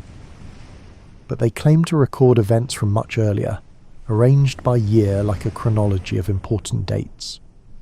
The Annals mention Arthur twice. First for the year recorded as 516, the Battle of Baden, where Arthur carried the cross of our Lord Jesus Christ for 3 days and 3 nights on his shoulders, and the British were victorious. The second mention comes for the year 537, the Battle of Camlan, in which Arthur and Medrawt fell. 3 days and 3 nights carrying a cross is obviously miraculous embellishment. No one fights a battle while carrying a large wooden cross for 72 hours straight. This is religious symbolism being projected onto historical memory. Arthur as a Christian champion defending Britain against pagan invaders. The image is powerful, even if it's not factual. But the reference to Camlan is fascinating for different reasons. It suggests Arthur died in battle, not against the Saxons, but possibly against another Briton. Medrawt is mentioned in the same breath as Arthur. They both fell. Later tradition will transform Medrawt into Mordred, Arthur's treacherous nephew or incestuous son. But here in the annals, we get just the bare fact. Both men died at Camlan. Who was fighting whom? We don't know. Civil war is implied but not stated. So by the 10th century, when the Annales Cambria were compiled, Welsh tradition knew several things about Arthur. He fought at Baden around 516.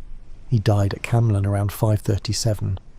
He was associated with Christian faith and resistance to the Saxons, and he already had miraculous elements attached to his story.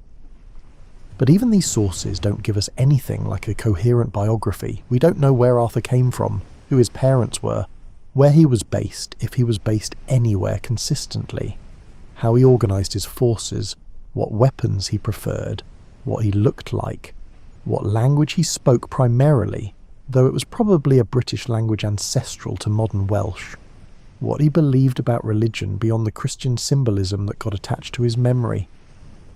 We don't know if he was married, if he had children, if he was generous or cruel, if men loved him or feared him, or both. All the human details that would make him real to us are simply absent, lost in the dark centuries between when he supposedly lived and when people started writing about him. The historical Arthur, if there was one, is hidden behind centuries of silence and then glimpsed only through much later texts that mix history with legend so thoroughly that separating them becomes almost impossible for modern scholars. This frustrates historians enormously. We have better documentation for some random Roman bureaucrats who lived 6 centuries before Arthur's time than we do for this supposedly crucial British war leader. We know more about the daily life of regular people in Roman Britain than we know about the military campaigns that supposedly saved British culture. That gap in evidence makes many scholars sceptical about whether Arthur existed at all. But the absence of contemporary written evidence doesn't necessarily prove Arthur didn't exist. The early 6th century was a dark period for documentation in Britain. We have very few written sources of any kind from that era, not just about Arthur, about anything. The literacy that Roman administration fostered largely collapsed. The Christian church was still organising itself. There simply wasn't much writing happening compared to the Roman period, or even compared to the later medieval period. So the fact that Arthur isn't mentioned in contemporary sources doesn't mean as much as it might seem at first. Those contemporary sources barely exist at all. The fact that Arthur isn't mentioned in sources that don't mention much of anything isn't conclusive proof of his non-existence. It's just an absence, a silence. And silences are hard to interpret. What we can say with confidence is that by around the year 1000, Welsh tradition firmly believed in Arthur as a historical figure who had actually lived and fought and died. He wasn't just a mythical hero from immemorial times. He was someone who had existed in a specific period, the post-Roman era, when British kingdoms fought for survival against Saxon expansion. Arthur appeared in genealogies of Welsh royal families. Kings wanted to claim descent from him, or connection to him, because his name carried weight and prestige. Saints' lives from Wales mentioned encounters with Arthur, usually portraying him as a rough warrior who needed correction from holy men. This is actually interesting because it suggests the Welsh church had complicated feelings about Arthur's memory, respect mixed with disapproval of his warrior culture. Welsh poetry referenced Arthur constantly. He became the standard of comparison for heroic virtue. A later poet might say his subject was as brave as Arthur, as generous as Arthur, as mighty as Arthur. The name became shorthand for everything a warrior should aspire to be. The Welsh called him Arthur ap Uther, Arthur son of Uther. They associated him with various locations across Wales and the north of Britain. They told stories about his warriors, giving them names like Kai and Bedwyr, who will later become Kay and Bedivere in medieval romance. They knew about his wife, called Gwenwyfar in Welsh, later Guinevere. These Welsh traditions are crucially important because they might preserve genuine early material about Arthur. They're closer in time to the events than later medieval romances. They're in the right cultural context, Welsh speakers remembering Welsh heroes. But they're also deeply problematic because they mix the possibly historical with the obviously fictional in ways we can't untangle. Welsh poetry has Arthur fighting giants in mountain caves, raiding the underworld for magical cauldrons that never run empty, possessing a ship that can sail wherever he wishes. The boundary between legendary hero and Celtic demigod becomes very thin in these sources. We can't simply trust everything Welsh tradition says about Arthur just because it's older than Geoffrey of Monmouth. By the 11th century, Arthur has evolved far beyond whatever historical figure might have stood at the origin. He's become a symbol, a representation of British resistance to foreign conquest, an emblem of a golden age before the Saxons took over most of the island. A king whose return was prophesied by poets and seers. The Normans who conquered England in 1066 heard stories about Arthur from the conquered Welsh and quickly became fascinated. Arthur represented a glorious British past that predated both Saxon and Norman rule. He could be claimed as a unifying figure, a king who ruled before England and Wales split into separate identities. The legend was poised to explode across medieval Europe. It just needed someone to light the fuse. The year is 1136. You're in Oxford. A Welsh cleric named Geoffrey has just finished writing a book that will transform Arthur forever. Geoffrey of Monmouth calls his work the Historia Regum Britannia, the history of the kings of Britain. He claims he's translating from an ancient source, a very old book in the British tongue that was given to him by an archdeacon named Walter.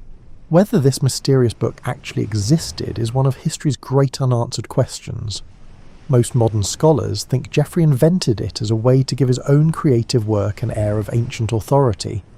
What Geoffrey definitely did was take the fragmentary, contradictory, scattered Welsh traditions about Arthur and weave them into a coherent, detailed, dramatic, and almost completely unreliable pseudo-history. He presented Arthur as one of the greatest kings who ever lived. Not just a British war leader, not just someone who won some battles, but a world conqueror on par with Alexander or Caesar. Geoffrey's Arthur bears almost no resemblance to any possible historical figure from the 6th century. This Arthur isn't a war leader scraping together forces for desperate defensive campaigns. He is a conquering emperor who defeats the Saxons utterly, who invades Ireland and Iceland and subjugates both, who conquers Norway and sweeps through Gaul, defeating the Romans themselves, who marches toward Rome with every intention of becoming emperor of all Europe. Geoffrey gives Arthur a capital city, Caerleon on the River Usk in South Wales, a court of magnificent splendour where the greatest warriors and wisest counsellors gather, where games and feasts and ceremonies happen on a grand scale, where Arthur wears a crown and dispenses justice and receives the homage of subject kings. Geoffrey gives Arthur a magical sword, Caliburnus, forged in the legendary Isle of Avalon, a weapon of supernatural quality that marks its bearer as chosen for greatness. And Geoffrey gives Arthur a complete biography filled with dramatic incidents and clear narrative momentum. He's conceived when Uther Pendragon, with the wizard Merlin's magical help, disguises himself as Gorlois, Duke of Cornwall.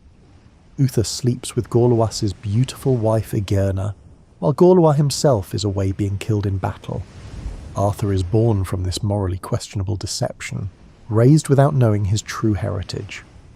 Becomes king at the improbably young age of 15 when Uther dies. Proves his worth by defeating the Saxons in a series of victories, then embarks on his extraordinary foreign conquests. The story ends in tragedy worthy of classical literature.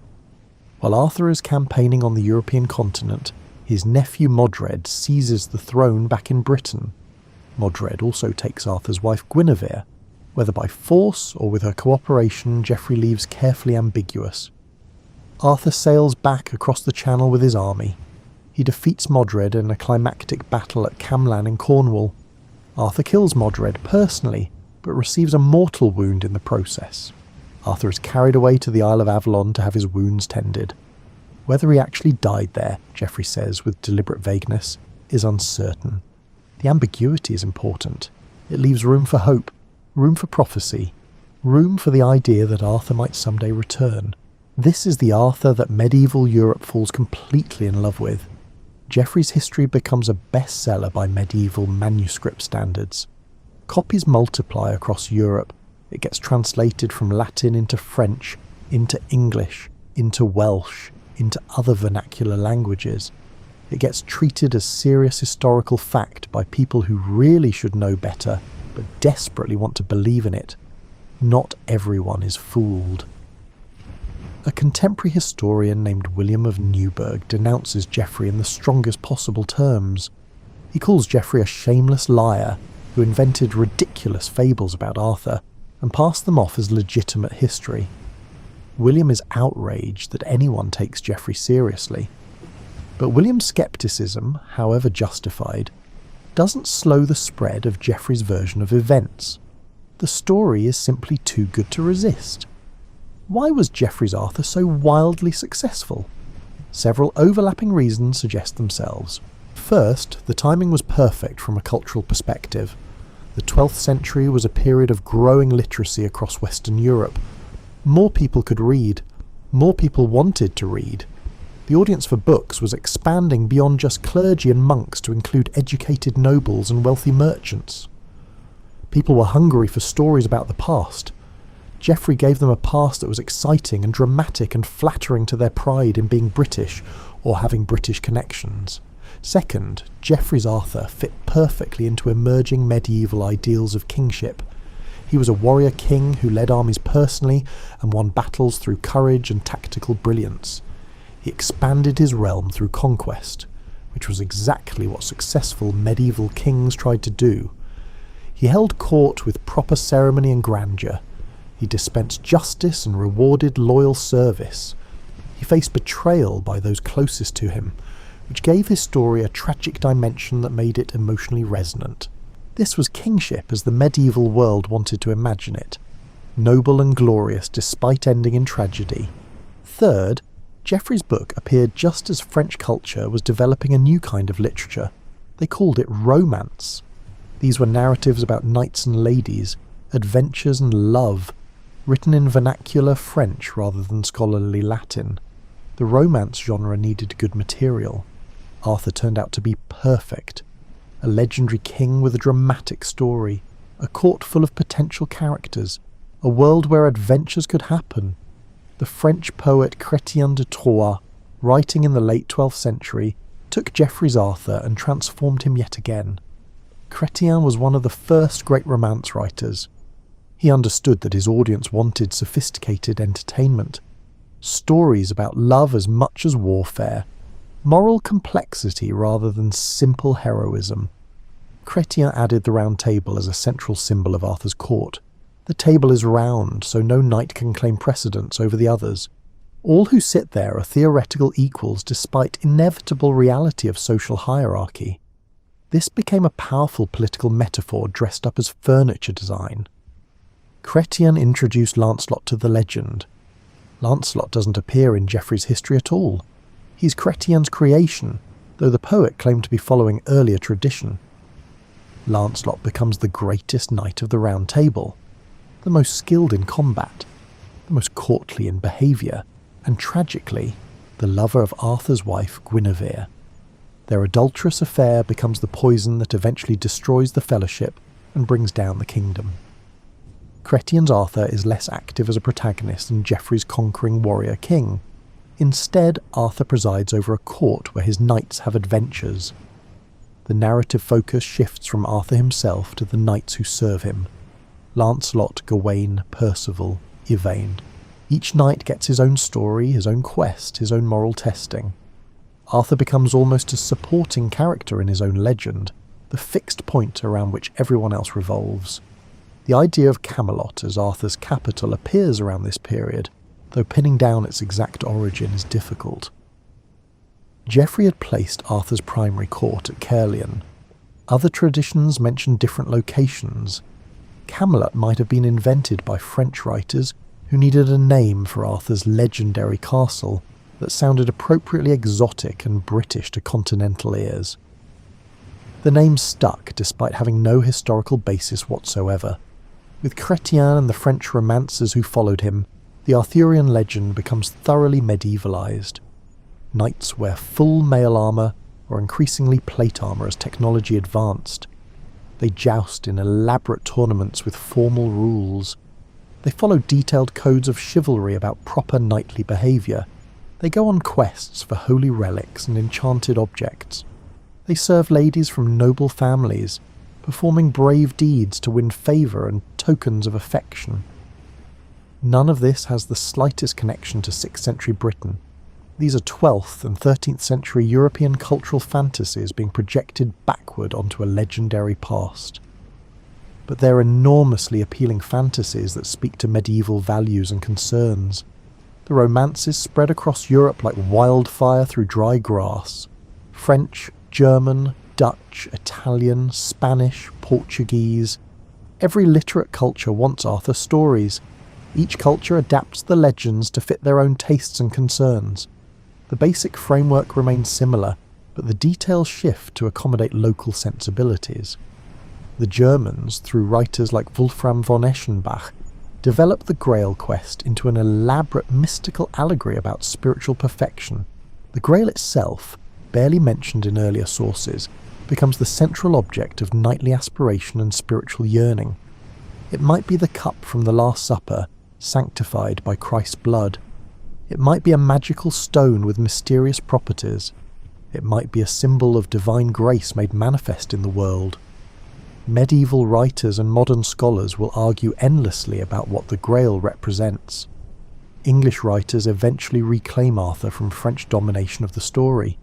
The alliterative Morte Arthur, written in the 14th century in the Old English verse tradition, returns to Geoffrey's vision of Arthur as conquering king. But it adds even more battle scenes, more dramatic confrontations, more spectacular incidents. This Arthur fights giants personally in single combat. His round table hosts dozens of named knights. His court displays wealth beyond any real medieval king's capacity to match. By the 15th century, Arthur has been completely integrated into the chivalric culture of late medieval Europe. Knights at tournaments might claim to represent famous Arthurian heroes. Kings commission expensive tapestries depicting scenes from the romances to hang in their great halls. The stories function as entertainment, but they're also a mirror in which medieval nobility sees idealized versions of themselves and the world they wish they inhabited. And then comes Sir Thomas Malory, and everything changes one last time. Malory's Le Morte d'Arthur, written in English prison cells during England's Wars of the Roses, and published by William Caxton's new printing press in 1485, becomes the definitive version of the legend for the English-speaking world.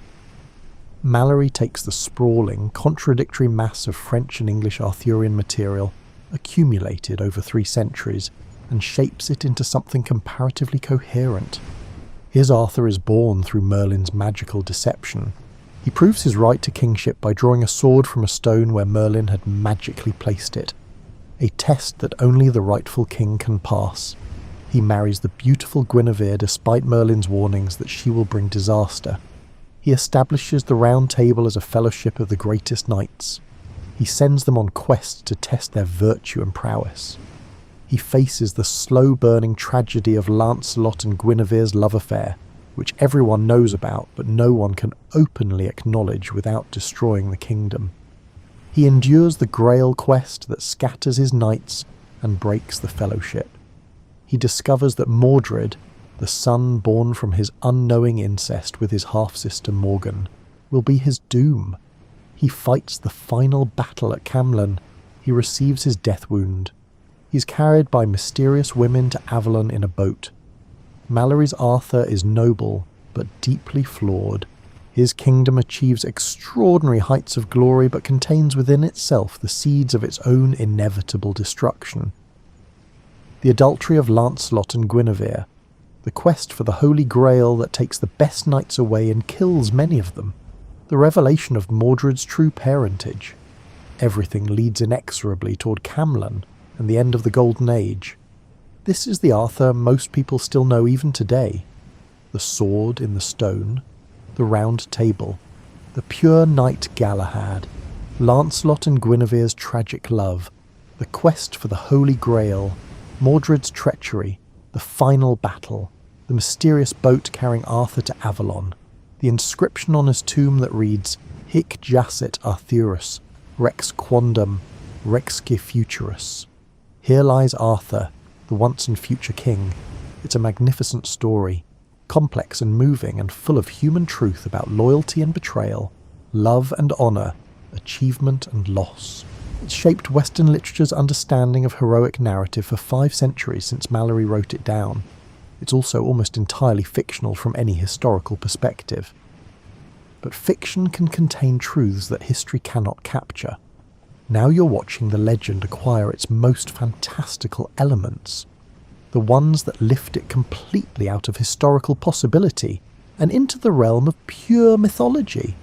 The magic sword, the wizard mentor, the enchanted island, the mystical artifacts, everything that makes Arthur's story not just history or even historical fiction, but genuine mythology that operates by its own internal logic.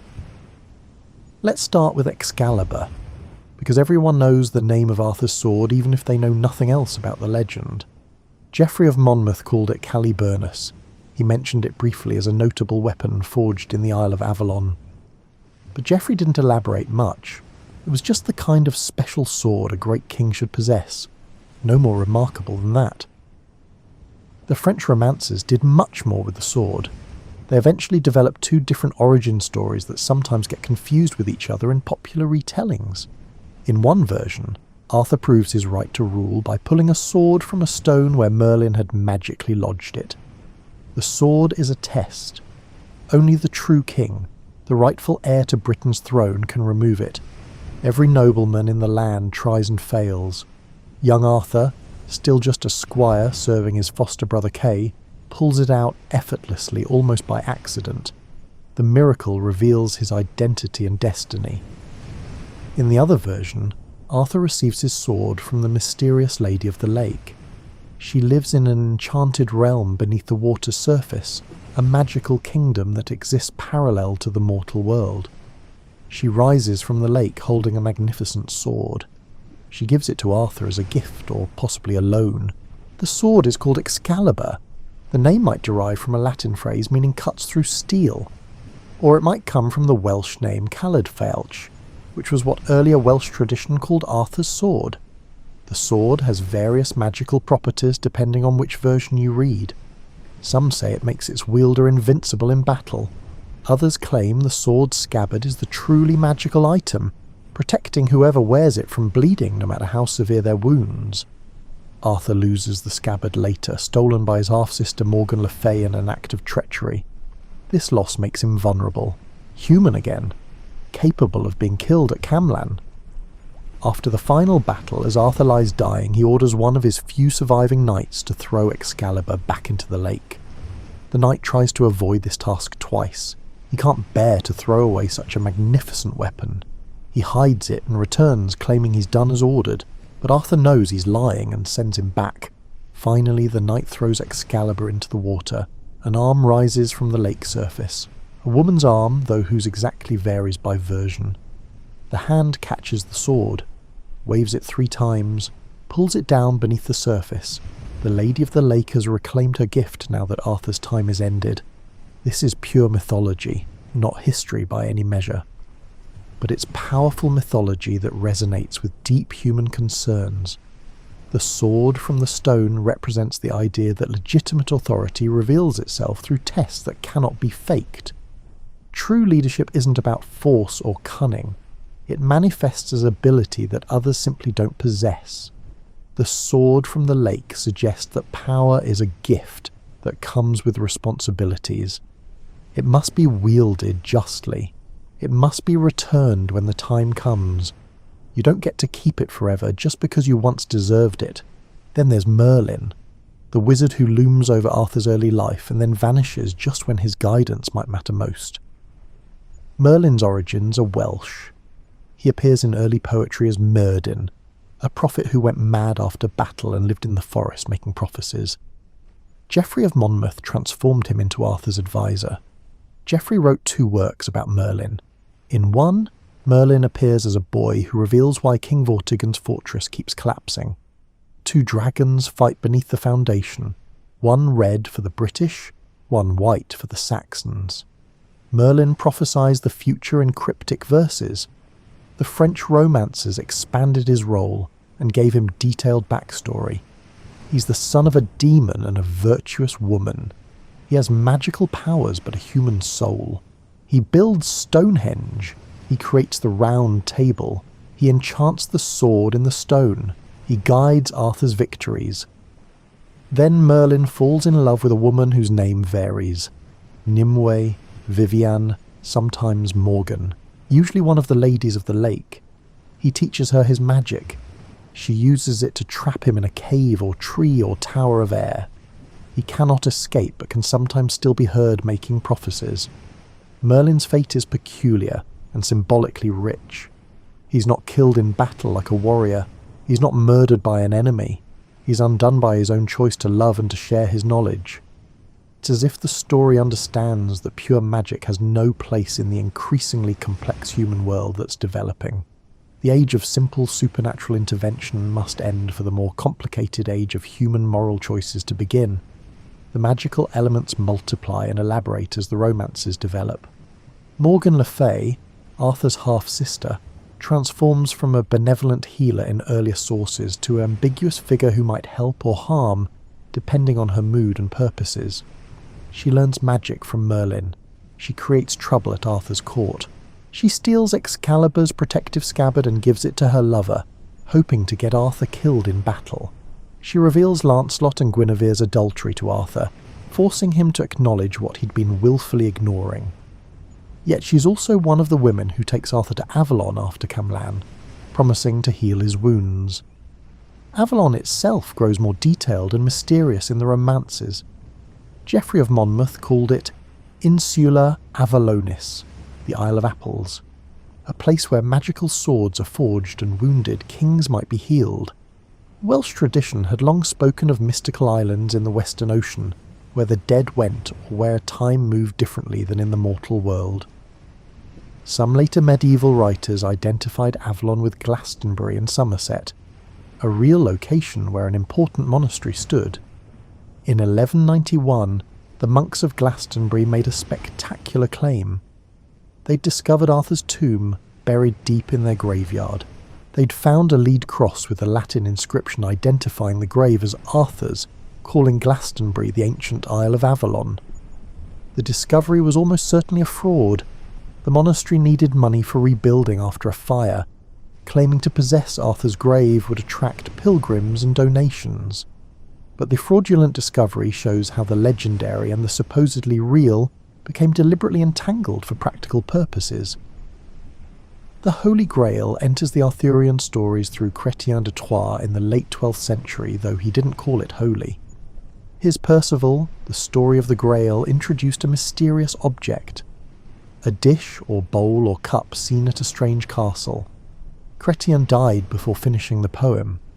Later writers picked up the Grail and developed it into the ultimate mystical object of quest and devotion. Robert de Baron made it explicitly Christian. The Grail was the cup from the Last Supper. Joseph of Arimathea had used it to catch Christ's blood at the crucifixion.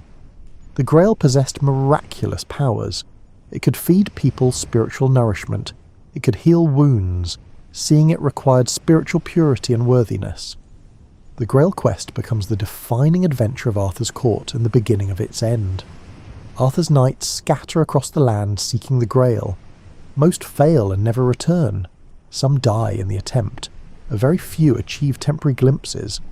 Only Galahad, Lancelot's son and the purest knight who ever lived, achieves the complete vision and understands the Grail's mysteries. He dies in spiritual ecstasy afterward. His mortal life cannot contain what he's experienced. The Grail quest marks a turning point in the legend's internal chronology. Before the quest, Arthur's court represents worldly perfection. Great warriors, beautiful ladies, spectacular feasts, glorious tournaments. Secular achievement at its peak. The Grail quest introduces a spiritual standard that the secular world cannot meet. Most of the knights fail not because they lack courage or skill in arms. They fail because they've committed sins, because they've loved unwisely, because they value earthly glory more than heavenly truth. Even those who survive the quest return to find something precious has been lost. The fellowship is broken. Too many chairs at the round table are empty. The innocent confidence of earlier days is gone. Everyone knows the kingdom's days are numbered. The trajectory bends toward tragedy. These magical elements transform Arthur from a possible historical figure into pure mythology. The magic makes the story work on multiple levels simultaneously. It's still about kingship and loyalty and betrayal. about the tension between personal desire and public duty, about how even the best intentions can lead to disaster. But it's also about the tension between the mundane and the mystical, between human limitation and divine possibility, between the world as it is and the world as imagination and faith say it could be.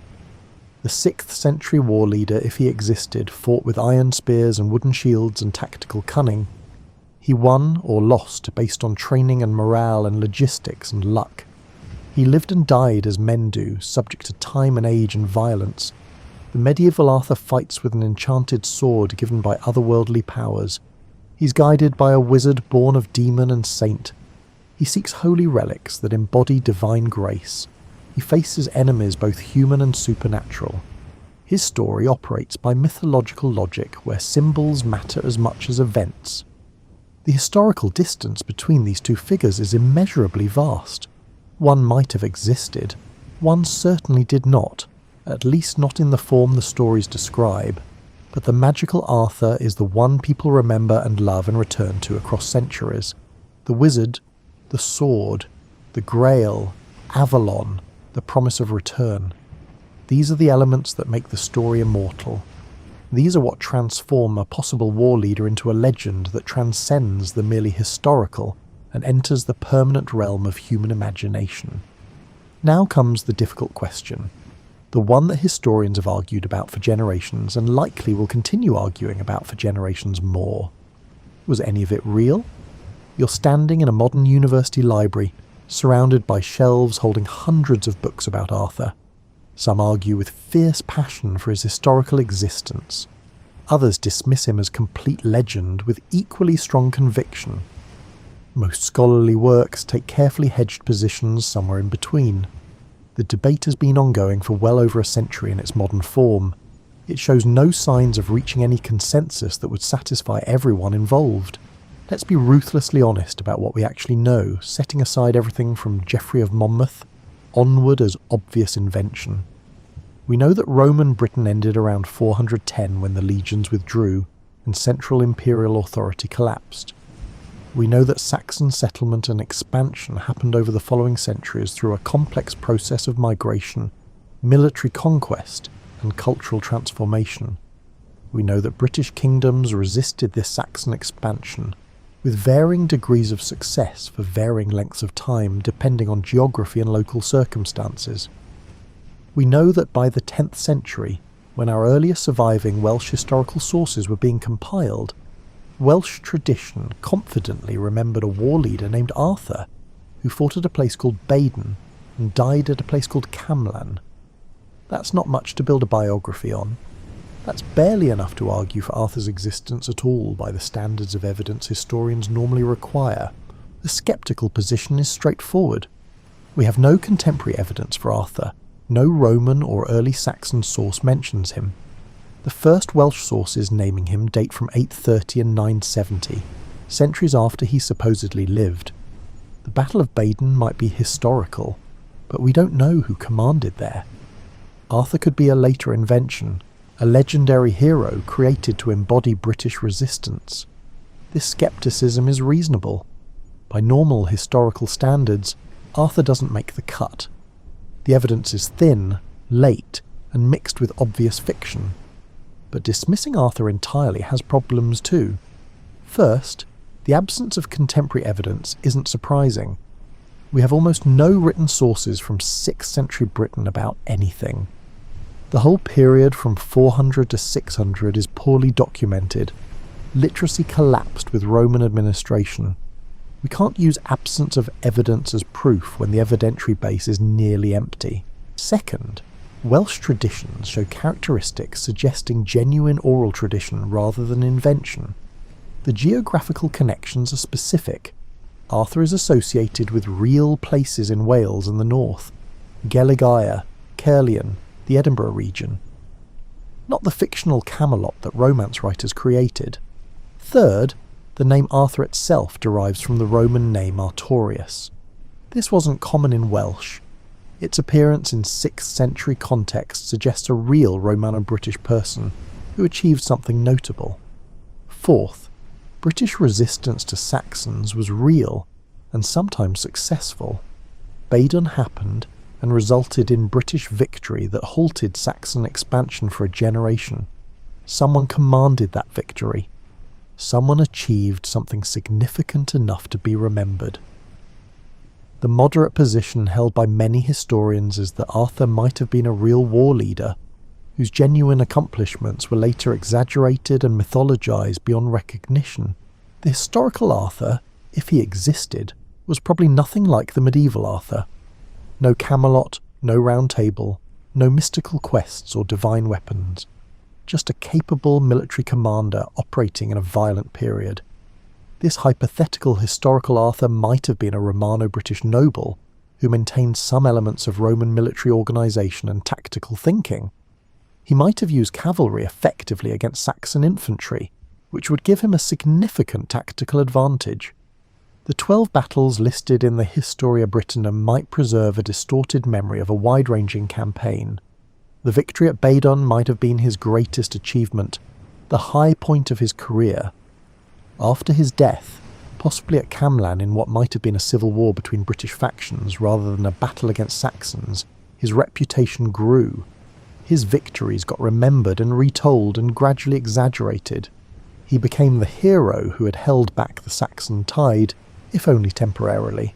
As the centuries passed and the Saxons did ultimately conquer most of Britain and establish what became England, Arthur became a symbol of what the British had lost.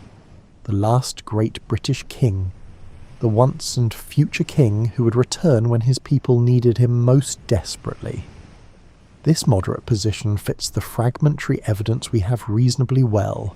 It explains why Arthur appears in early Welsh tradition without requiring us to believe all the supernatural elements. It explains why the earliest references treat him as a historical figure from a specific period, rather than a timeless mythological hero. It explains why later writers could build such elaborate legends around him. There was a small foundation of possible historical truth for the stories to grow from, even if that foundation bears almost no resemblance to the final elaborate structure built upon it. But we need to be absolutely honest about what we don't know and almost certainly can never know with confidence. We don't know where Arthur was born or where he was based. We don't know what he looked like. We don't know what language he spoke primarily, though it was probably a Brittonic language ancestral to modern Welsh. We don't know how he organised his forces or what weapons and tactics he preferred. We don't know if he was Christian, and if so, how devout. We don't know about his family in any reliable detail. We don't know his personality, his motivations, his private thoughts, his fears, his hopes. Every Arthur biography is part responsible speculation based on what we know about the period, and part pure imagination filling in gaps. The human details that would make him real and interesting to us as a person are precisely the details we cannot verify, and likely never will be able to verify. Modern archaeological work hasn't settled the question despite some optimistic claims. Various sites have been proposed as possible locations connected to Arthur.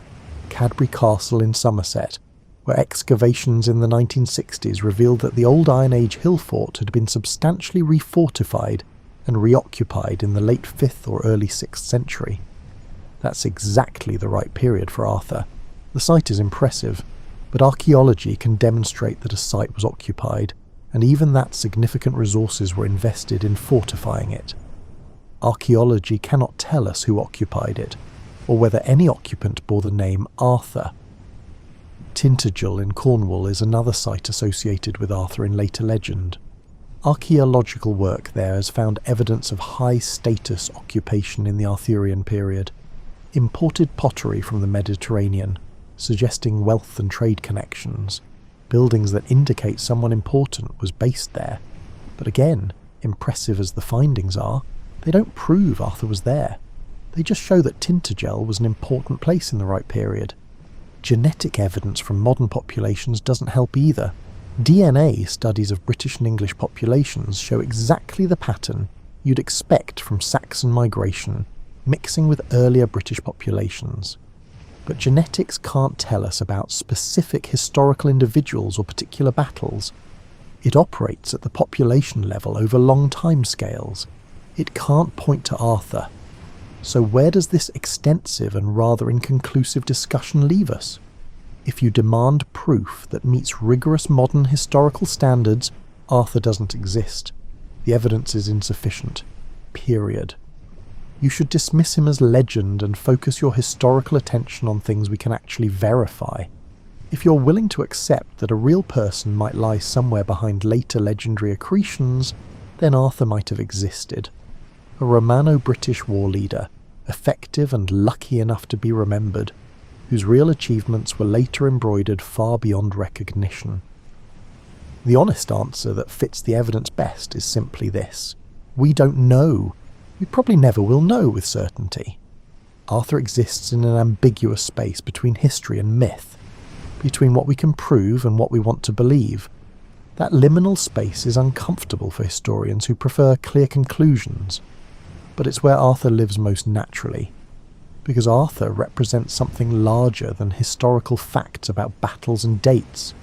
He represents an idea, the idea that heroism matters even in desperate circumstances, that leadership can make a real difference, that resistance against overwhelming odds has value even when it ultimately fails, that the good we accomplish might be remembered even when everything else is forgotten. The medieval storytellers understood this better than modern historians sometimes do. They weren't trying to write accurate history in our sense. They were trying to express truths about loyalty and honour, love and betrayal, achievement and loss, the tragic nature of human ambition and the persistence of hope. They used Arthur as a vehicle for exploring these universal human themes. Whether there was a real Arthur commanding real troops at a real battle called Baden matters less than you might think for most purposes. The Arthur who truly matters, the Arthur who shaped European literature and culture for 8 centuries and continues influencing us today, is the legendary Arthur, the king who pulled the sword from the stone proving his right to rule, the king whose knights sat at a round table seeking the Holy Grail, the king who established a brief golden age of peace and justice, the king who was betrayed by those he loved most, the king who died at Camlan but was carried to Avalon where he might yet be healing, the king who might return when Britain's need is greatest. That Arthur is real in the way that stories are real. He shapes how we think about leadership and heroism and tragedy. He influences our imagination and our ideals.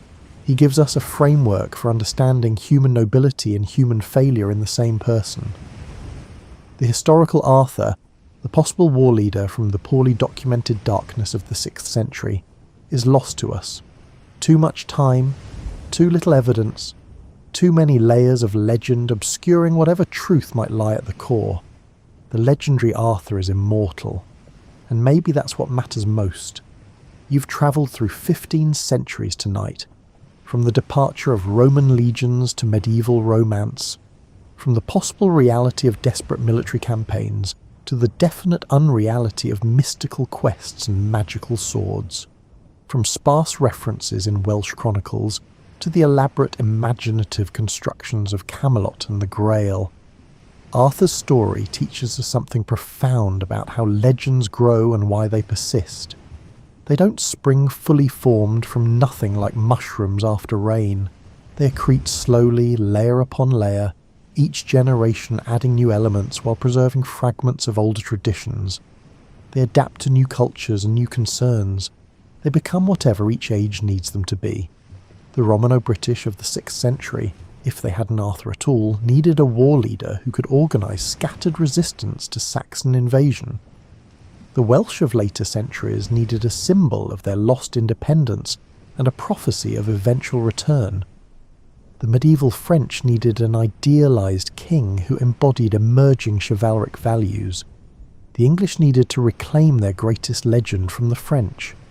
Every generation reshaped Arthur to reflect its own dreams and fears and values, and Arthur endures because the fundamental themes embedded in his story are genuinely timeless. The wise advisor who disappears when most needed, the pure love that becomes tragic adultery, the perfect fellowship that splinters and fails, the good king undone by secrets from his past, the son who becomes his father's mortal enemy, the final battle that ends everything, the hope that death is not quite final, that return remains possible.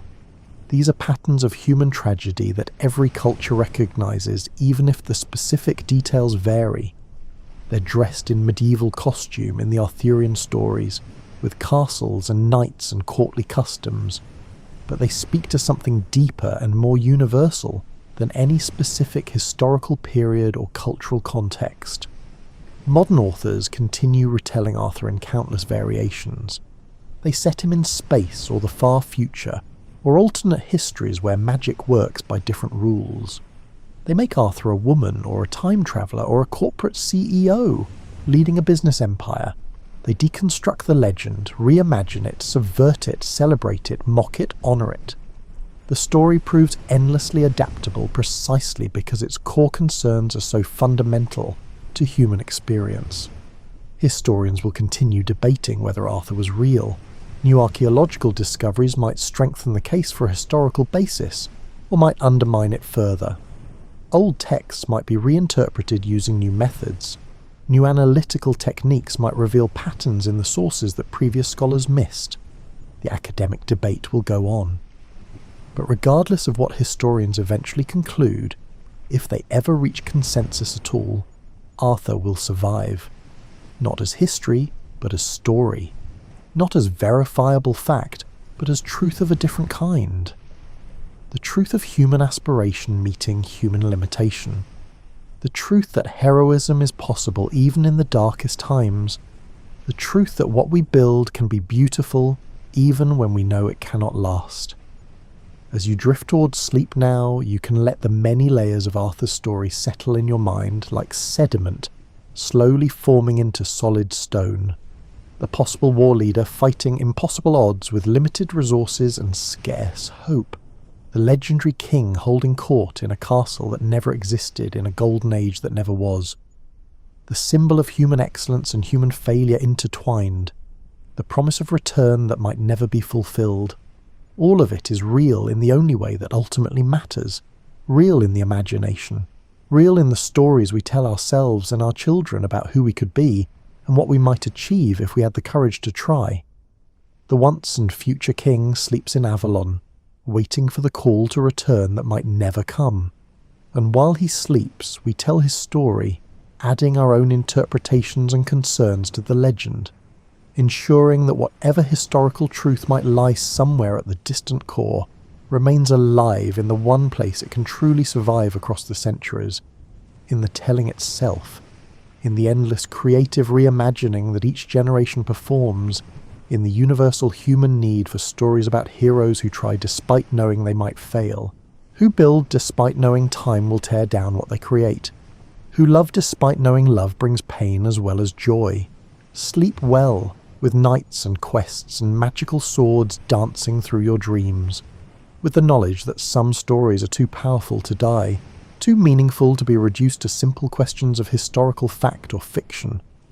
Arthur lives in that space between, and perhaps that's exactly where he belongs.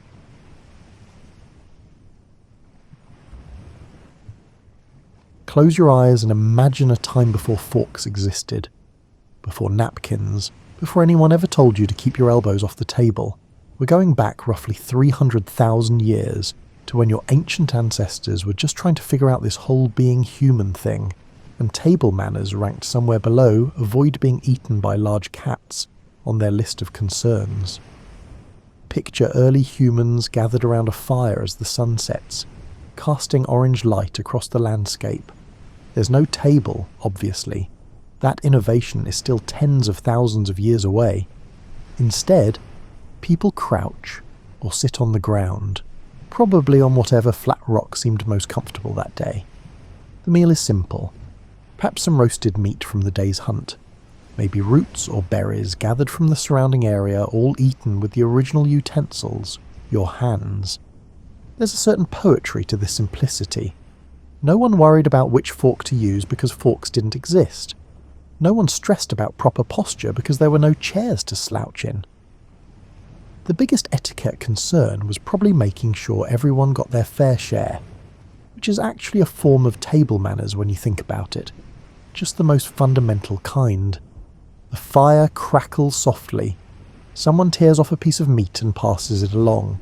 Fingers get greasy, and that's perfectly fine because the concept of finger bowls won't be invented for another several millennia.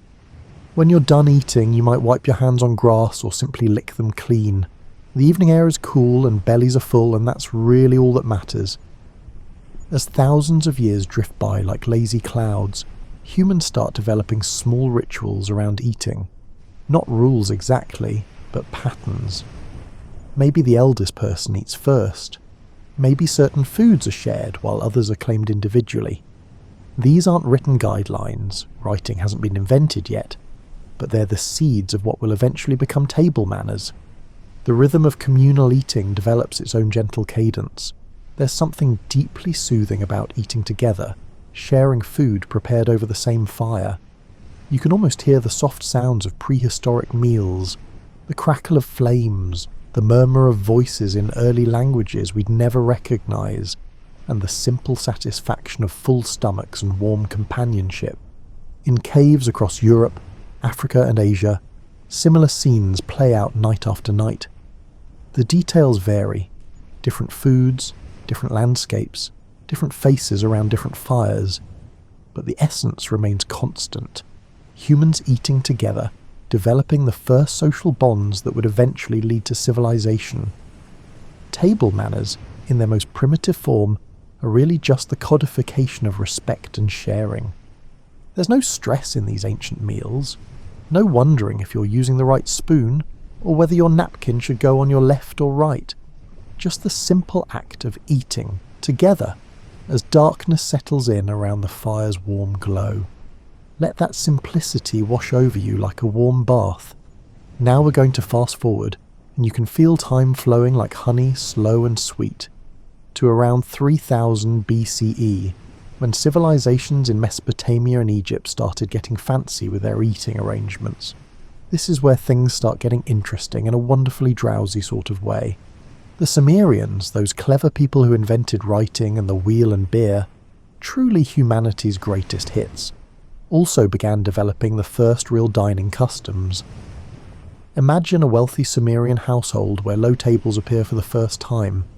People still sit on the floor or on cushions, but now there's a designated surface for food.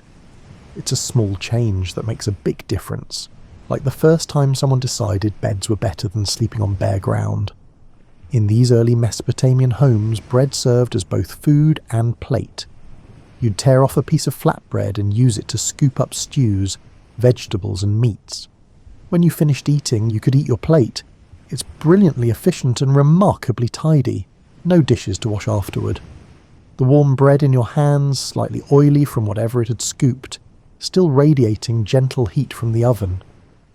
Egyptian dining customs evolved along similar lines, but with their own special flourishes.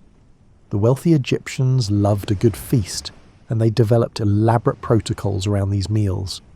Servants would bring water and natron, a naturally occurring salt, for guests to wash their hands before eating.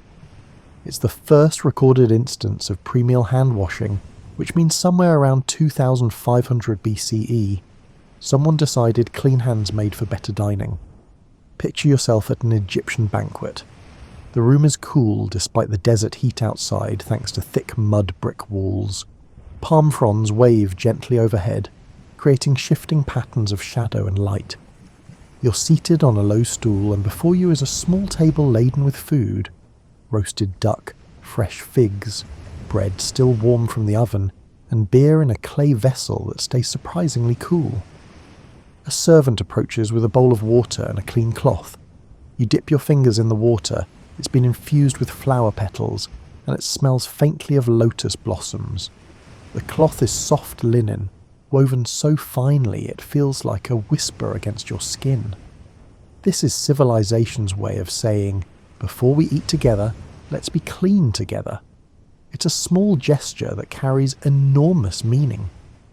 The Egyptians also pioneered the concept of dining in courses rather than having everything presented at once. First might come fruits and vegetables, then fish, then meat, each course arriving with its own subtle ceremony.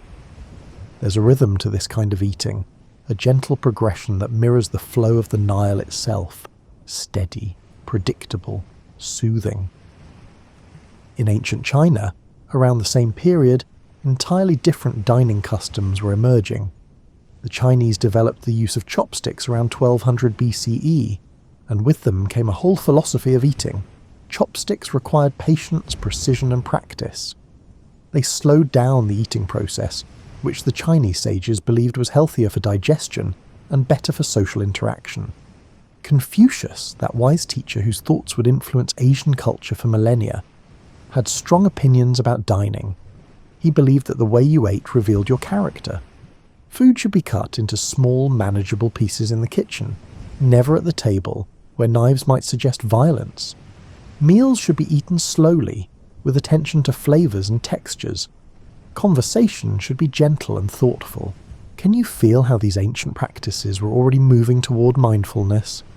The Egyptians with their ritual hand-washing, the Chinese with their deliberate chopsticks, and the Mesopotamians with their orderly progression of courses, all of them were discovering that eating could be more than just fuel consumption.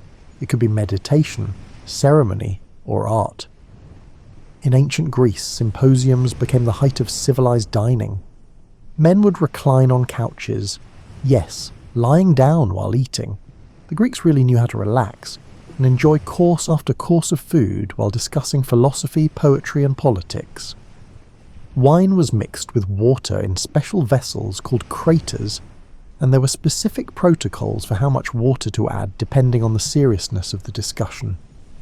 The gentle clinking of ceramic cups, the soft rustle of robes as diners shifted on their couches, and the murmur of thoughtful conversation punctuated by laughter. Greek dining rooms must have had a wonderfully peaceful energy.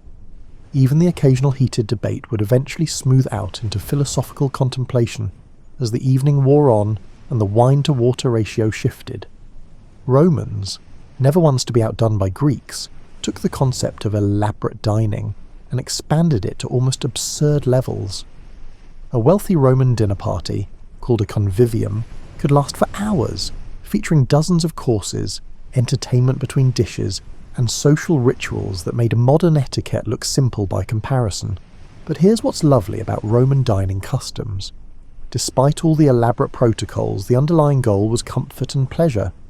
Couches were cushioned with the softest fabrics. Rooms were designed to catch cooling breezes in summer and retain warmth in winter.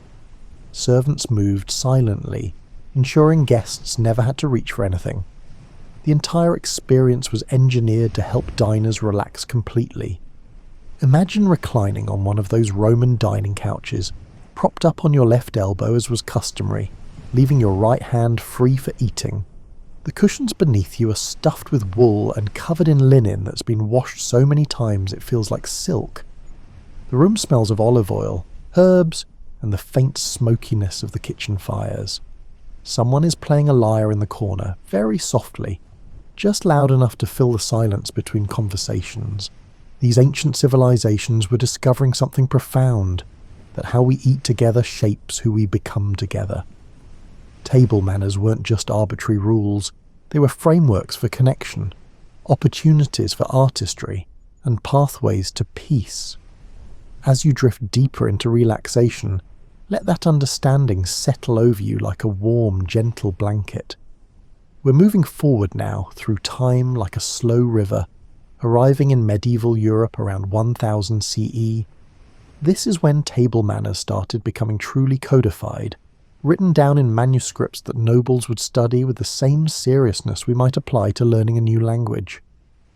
The medieval period is fascinating for table manners because it represents a kind of bridge between ancient informality and modern refinement.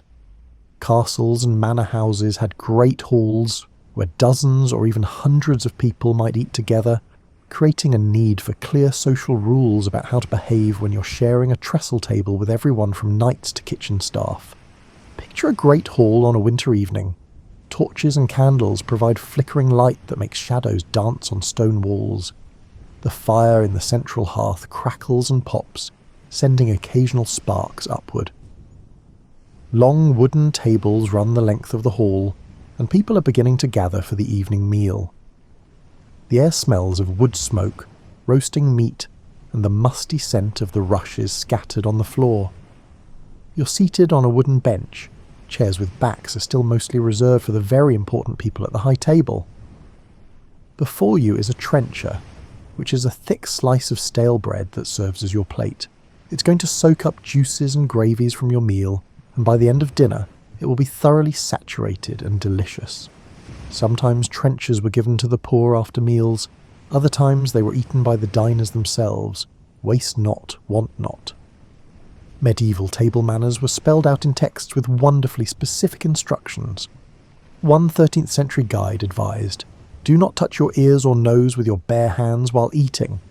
Another suggested, "Refrain from picking your teeth with your knife." These instructions tell us something important. They wouldn't need to write these rules down if people weren't doing these things. Medieval dining was clearly a work in progress. The concept of sharing was central to medieval eating. You didn't have your own cup, you shared one with your neighbour. Large serving dishes called messes were placed along the table, and groups of 4 to 6 people would eat from the same mess. This required cooperation and a certain amount of consideration. Taking too much meant your messmates would go hungry. Hogging the shared cup meant thirsty neighbours. Etiquette manuals from this period emphasise cleanliness with an almost desperate urgency. Wash your hands before eating, they insist. Wipe your mouth before drinking from the shared cup. Don't put food back into the communal dish after you've bitten it. Reading between the lines, you can sense medieval people trying very hard to make communal dining more pleasant while working with limited resources. Forks were virtually unknown in medieval Europe. They wouldn't become common until the Renaissance. Instead, you ate with a knife and your fingers, which required a certain delicacy. You were supposed to eat with your thumb, index, and middle fingers only. Using all 5 fingers was considered boorish. It's oddly specific, but when you think about it, eating with just 3 fingers does require more precision and care than grabbing food with your whole hand. The rhythm of a medieval meal had its own soothing quality. First, servants brought basins of water around for hand washing. Then bread was placed on the table, not just the trenchers, but fresh bread for eating. Then came the first course, usually something in a sauce that could be scooped up with bread. Between courses there might be entertainment, a minstrel singing, a juggler performing, or simply conversation flowing up and down the long tables. Drinking customs had their own gentle ceremony. When you wanted wine or ale, you didn't just grab the shared cup and drink. You were supposed to wipe your mouth first, so you wouldn't leave food residue on the rim. Then you drank, wiped the rim clean, and passed the cup to your neighbour. It created a rhythm. Wipe, drink, wipe, pass. The cup was making its way around the table like a slow, companionable dance. One particularly charming medieval custom was the voider, a bowl placed on the table for bones, shells, and other inedible scraps. The name itself is wonderfully descriptive. It's where food goes to be voided from the meal. Servants would periodically empty the voiders and bring fresh ones, keeping the table relatively tidy despite the absence of individual plates. As the evening progressed and the meal moved through its courses, the great hall would grow warmer from all the bodies and the fire, louder from wine and conversation, and somehow more intimate despite the crowds. There's something about sharing food from communal dishes and drinking from shared cups that breaks down social barriers, even in hierarchical medieval society. The highest-ranking people sat at the high table, which was literally elevated on a platform so everyone could see them. This created a theatre of dining, the noble family eating in full view while the rest of the hall watched and tried to emulate their manners. It was etiquette as performance art, teaching by example rather than lecture. By the end of a medieval feast, the trenchers would be soggy with gravy, the voiders full and the shared cups well circulated. More water would be brought for hand washing, even more important now than before the meal. Herbs might be chewed to freshen breath. Some households provided finger bowls scented with rose water, a small luxury that made the clean-up process feel less like a chore and more like a ritual. As you imagine all of this, the warm hall, the friendly chaos, the shared dishes and cups, the gentle rhythm of medieval dining, let yourself relax into the communal nature of it all. There's something deeply comforting about eating together like this. connected by shared vessels and shared spaces, all of you experiencing the same meal in the same moment. Drift forward with me now through the 1400s and into the 1500s as Europe awakens from its medieval slumber into the Renaissance. This is when table manners transformed from practical guidelines for group eating into an elaborate code that signalled education, status and sophistication. It's also when dining becomes genuinely beautiful, in ways that would have seemed impossibly fancy to our medieval ancestors. The Renaissance began in Italy, and so did many dining innovations. Italian nobles, flush with wealth from trade and banking, began competing to host the most impressive dinner parties. This competition drove innovation in everything from table settings to menu planning to the physical act of eating itself. Imagine being invited to a dinner at a Florentine palazzo in 1550. You enter a room that's been transformed into a work of art. The walls are hung with tapestries depicting classical scenes. The ceiling has been painted with clouds and cherubs. Candles, expensive wax candles, not smoky tallow, provide warm, steady light from silver candelabras. The table itself makes you pause. It's covered with white linen so fine you can almost see through it, and the cloth drapes to the floor in perfect folds. On this pristine white canvas, an entire landscape of dishes has been arranged. Silver platters, ceramic bowls painted with intricate designs, and glass vessels that catch the candlelight and throw rainbow sparkles across the tablecloth. And here's something new. Each guest has their own plate. Not a bread trencher, but an actual plate made of pewter or ceramic. Individual plates were a Renaissance innovation that changed everything about how people ate. Even more revolutionary, you have your own cup, made of glass perhaps, or silver if your host is particularly wealthy. It sits to your right, and it's yours alone for the entire meal. No more wiping and passing. You can drink whenever you want without coordination or consideration for others. It's a small change that represents a massive shift in dining philosophy, from communal to individual, from shared to personal. But the most significant innovation sits beside your plate, looking innocent but carrying revolutionary implications. A fork. The fork had existed for centuries in the Byzantine Empire and parts of the Middle East, but it was Catherine de' Medici who really popularised it in Western Europe when she brought the custom from Italy to France in 1533. At first, people thought forks were pretentious, even sinful. After all, God gave you fingers for eating. But slowly the fork's practicality won out. Using a fork required learning entirely new skills. You couldn't just stab at your food randomly. There was a right way and a wrong way. The fork went in your left hand, the knife in your right. You used the knife to cut and the fork to spear and lift to your mouth.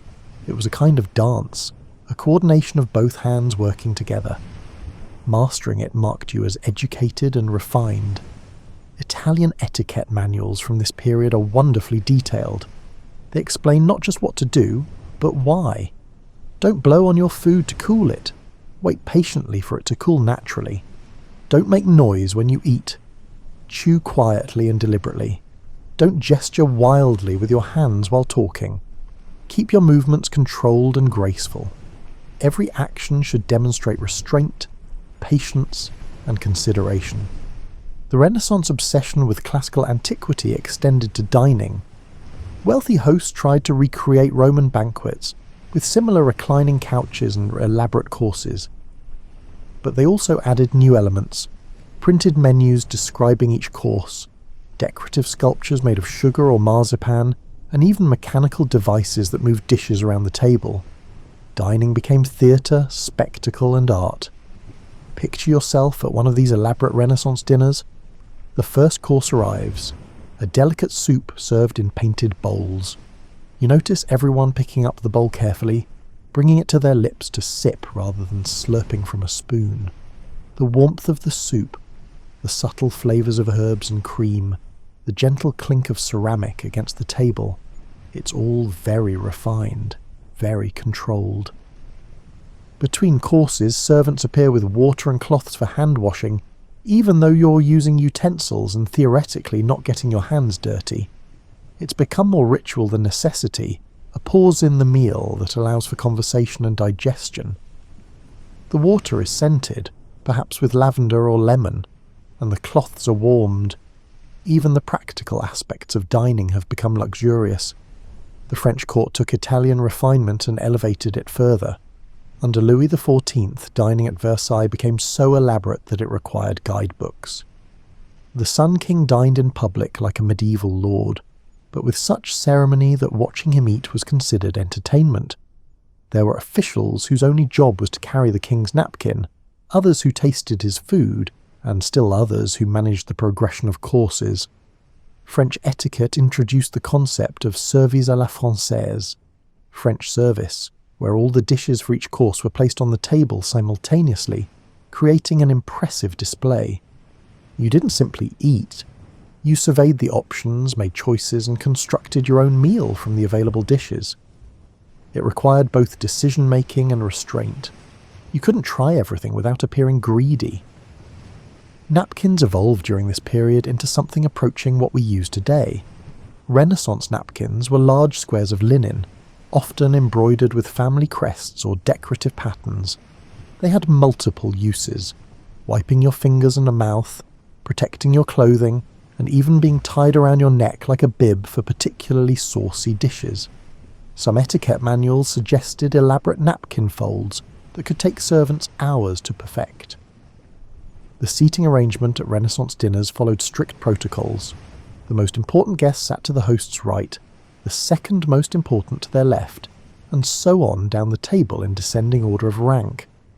Where you sat announced your social status to everyone present. This created a physical representation of social hierarchy, with the table itself becoming a map of power and prestige. Music often accompanied these elaborate meals, but it was carefully chosen to be soothing rather than stimulating.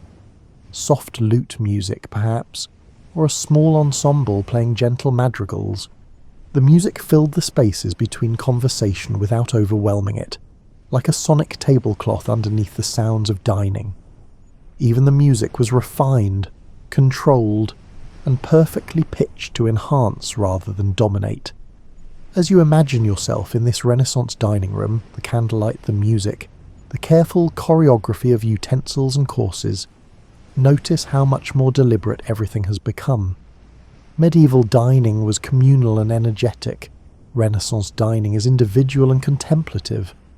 Both have their charms, but there's something particularly peaceful about this new approach, where every movement is considered, every gesture meaningful. Let the refinement of it all wash over you. The careful placement of forks and knives, the gentle rhythm of courses, the soft candlelight reflecting off polished silver. This is dining as meditation, eating as an art form.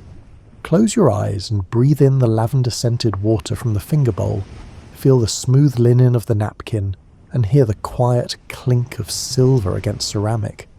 Everything is designed to create peace, beauty, and harmony. Now we're moving into the 19th century, and if you thought Renaissance dining was elaborate, just wait. The Victorian era took table manners and transformed them into something approaching rocket science. This was the peak of dining complexity, when knowing which fork to use could make or break your social standing. Settle deeper into your comfortable spot, because understanding Victorian table manners requires a kind of relaxed attention. If you try too hard to follow all the rules, you'll just get confused. Better to let them wash over you like a gentle, very particular wave. In Victorian Britain and America, the middle class was expanding rapidly. Suddenly, people who had grown up eating simple meals from simple dishes found themselves with enough money to host dinner parties. But having money wasn't enough. You also needed to know how to behave properly. This created a massive market for etiquette books, which multiplied like rabbits and filled pages with increasingly specific instructions. The Victorian dinner table was a marvel of organisation. At a formal dinner, you might have 6 or 7 different forks, each designed for a specific course. There was the fish fork with its slightly wider tines. The salad fork is smaller than the dinner fork, the oyster fork tiny and specialised. The placement of these utensils communicated the menu. You could read the table like a map of the meal to come. But forks were just the beginning. You also had multiple knives, a butter knife, a fish knife, a dinner knife, and a cheese knife. Multiple spoons, soup spoon, dessert spoon, and demi-tasse spoon for coffee.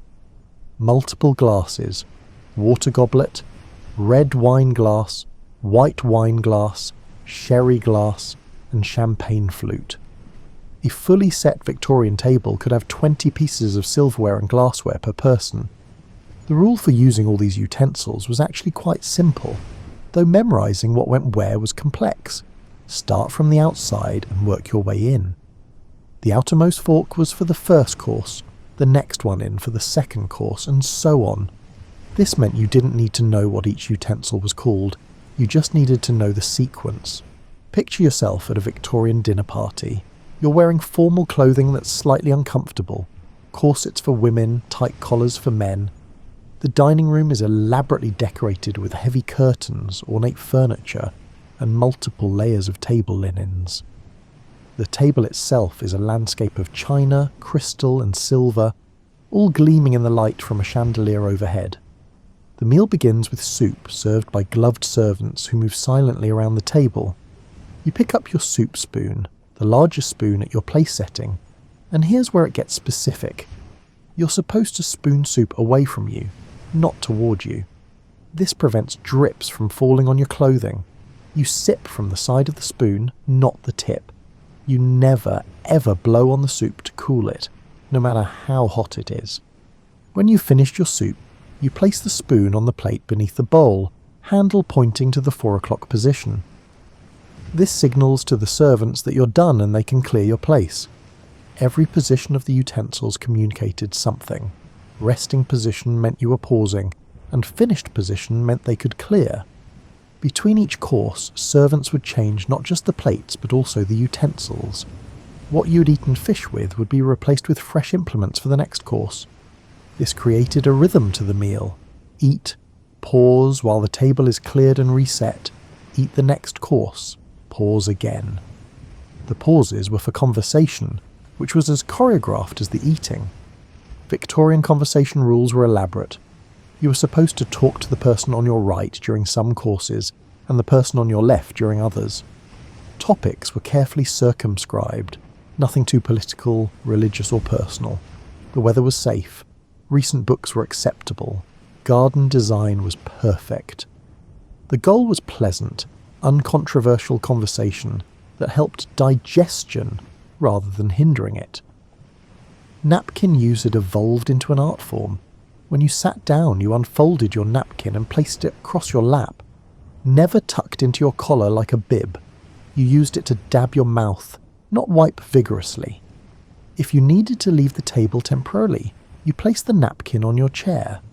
Only when the meal was completely finished did you put the napkin on the table, and even then, you didn't fold it neatly. That might suggest you expected to use the same napkin again, implying your host didn't have enough clean napkins for every meal. The Victorian era introduced what the French called service à la Russe, Russian service, which replaced the French style. Instead of all dishes appearing at once, Russian service brought one course at a time, already plated. This was more practical for homes without large staffs of servants, and created a more controlled, sequential dining experience. The meal became like a story unfolding chapter by chapter. Women's etiquette books had additional rules. You were never supposed to appear too hungry. You should eat slowly, in small bites, showing restraint and delicacy. Foods that required messy eating, lobster, artichokes, whole fruits, should be approached with extreme care, or avoided entirely in formal situations. The goal was to eat sufficiently without appearing to actually need food, which is quite the mental gymnastics when you think about it. Alcohol consumption was carefully regulated by social rules. Gentlemen could drink more freely, but even they were expected to maintain perfect composure. Ladies might have a glass of wine with dinner, but were encouraged to dilute it with water and sip rather than drink. Toasting was a complex ritual with its own protocols. Who could propose toasts, when, and how everyone should respond. The length of Victorian formal dinners could be astonishing. 7 or 8 courses spread over 3 or 4 hours wasn't unusual for an important dinner party. This required enormous stamina from both hosts and guests. You had to pace yourself, eating enough to be polite, but not so much that you would be uncomfortably full before the meal ended. Imagine how these long dinners must have felt. The initial excitement of arriving and seeing the beautifully set table. The careful attention required for the first few courses, making sure you used the right utensils and followed all the rules. The gradual relaxation as wine and conversation flowed. The slight fatigue set in around course 5 or 6. The gentle relief when dessert finally appeared, signalling the approaching end. What's interesting about Victorian table manners is how much they were about demonstrating control over your appetite, your emotions, your movements, and your conversation. Every aspect of dining became an opportunity to show that you were civilized, educated, and refined enough to belong in polite society. It was exhausting, but it was also strangely meditative. When every action is prescribed, you stop worrying about what to do and simply follow the pattern. As you drift in that pleasant space between waking and sleeping, imagine the soft clink of fine china, the gentle murmur of appropriate conversation, and the gleam of candlelight on crystal. Victorian dining rooms must have been peaceful in their own formal way, everyone following the same elaborate choreography, moving through the meal like dancers who all know the steps. Let that formality relax you rather than stress you. There's something soothing about knowing exactly what's expected, about moving through prescribed patterns. Victorian table manners might have been complex, but they created a framework that made social interaction predictable, and therefore, in its way, peaceful. As we move into the 20th century, something wonderful happens to table manners. They start absorbing influences from around the world. The elaborate European rules that had dominated for centuries begin mixing with customs from Asia, Africa, the Middle East, and the Americas, creating a richer, more diverse understanding of how people can eat together. Let your mind drift across the globe now, visiting different dining traditions, each with its own beauty and logic. We'll travel gently, like a slow boat on a calm sea, stopping at various ports to observe and appreciate. In Japan, table manners revolve around respect, for the food, for those who prepared it, and for your dining companions. Before eating, you say itadakimasu, which roughly translates to "I humbly receive this food." It acknowledges the plants and animals that gave their lives, the people who prepared the meal, and the natural forces that made it all possible. This single word turns eating into gratitude. Chopstick etiquette in Japan is wonderfully specific. Never stick chopsticks vertically into rice. That's how food is offered to the dead. Never pass food from chopstick to chopstick. That resembles a funeral ritual. Never point chopsticks at people or wave them around while talking. The rules aren't arbitrary. They all connect to deeper cultural meanings about respect and awareness. Picture a Japanese meal. You're sitting on a tatami mat, perhaps with a low table before you.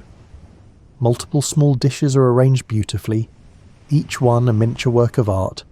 There's rice in a lacquered bowl, miso soup steaming gently, carefully arranged vegetables and perhaps some fish.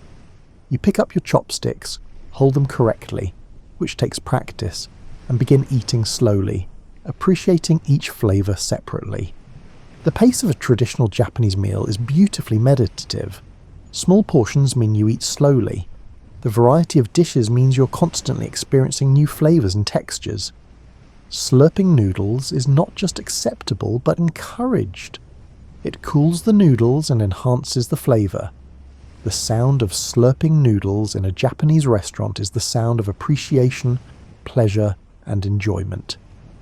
Travel with me now to India, where eating with your hands is not only common but also considered preferable for certain foods. There's a technique to it. You use your right hand only, and specifically your fingers, not your palm. You mix the rice or bread with curry or dal, forming a small ball, and lift it to your mouth with your thumb pushing from behind. This isn't careless or messy, it's actually quite precise. The temperature of the food, the texture, the way flavours combine, all of this is enhanced by the tactile experience of eating with your hands. Western utensils create a barrier between you and your food. Indian eating customs remove that barrier, making the meal more intimate and immediate. Indian dining etiquette emphasises hospitality above almost everything else. Guests are served first and encouraged to eat their fill. Refusing food is considered insulting to the host. There's a phrase in Hindi, Atithi Devo Bhava, which means the guest is God. This philosophy shapes everything about how meals are served and shared. Drift now to Ethiopia, where communal eating reaches a beautiful extreme with the practice of eating from a shared platter. Injera, a spongy flatbread, covers a large plate, and various stews and vegetables are spooned onto it. Everyone eats from the same platter, tearing off pieces of injera to scoop up the food. There are no individual plates, no personal portions, just shared abundance. There's even a practice called gursha, where you tear off a piece of injera with food and feed it directly to someone else at the table, usually a guest or someone you want to honour. This intimate act of feeding another person is a gesture of love and respect.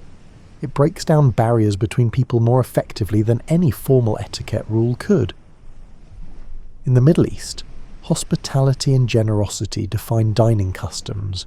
Coffee service becomes an elaborate ritual involving multiple rounds and specific protocols.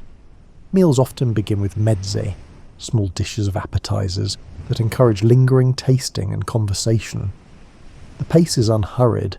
Rushing through a meal would insult both the food and your companions. Traditional Middle Eastern dining often happens on floor cushions around a low table, or cloth spread on the ground. The posture itself, sitting cross-legged or with legs to the side, creates a relaxed atmosphere. You can't eat formal course after formal course when you're lounging on cushions. The environment encourages ease and comfort. Mexican dining customs blend indigenous and Spanish influences into something unique. The concept of sobremesa, the time spent lingering at the table after a meal, is central to Mexican food culture. The meal itself might last an hour. The sobremesa could last 2 or 3. This isn't wasted time. It's when real conversation happens, when relationships deepen, and when the community strengthens. Chinese banquets introduced the Lazy Susan, a rotating platform in the centre of the table that makes sharing dishes effortless. Everyone can access everything without reaching or asking for things to be passed. It's both practical and symbolic, representing the circular nature of community and the idea that everyone has equal access to shared resources. Korean dining brings side dishes called banchan, small portions of kimchi, vegetables and other items that accompany the main meal.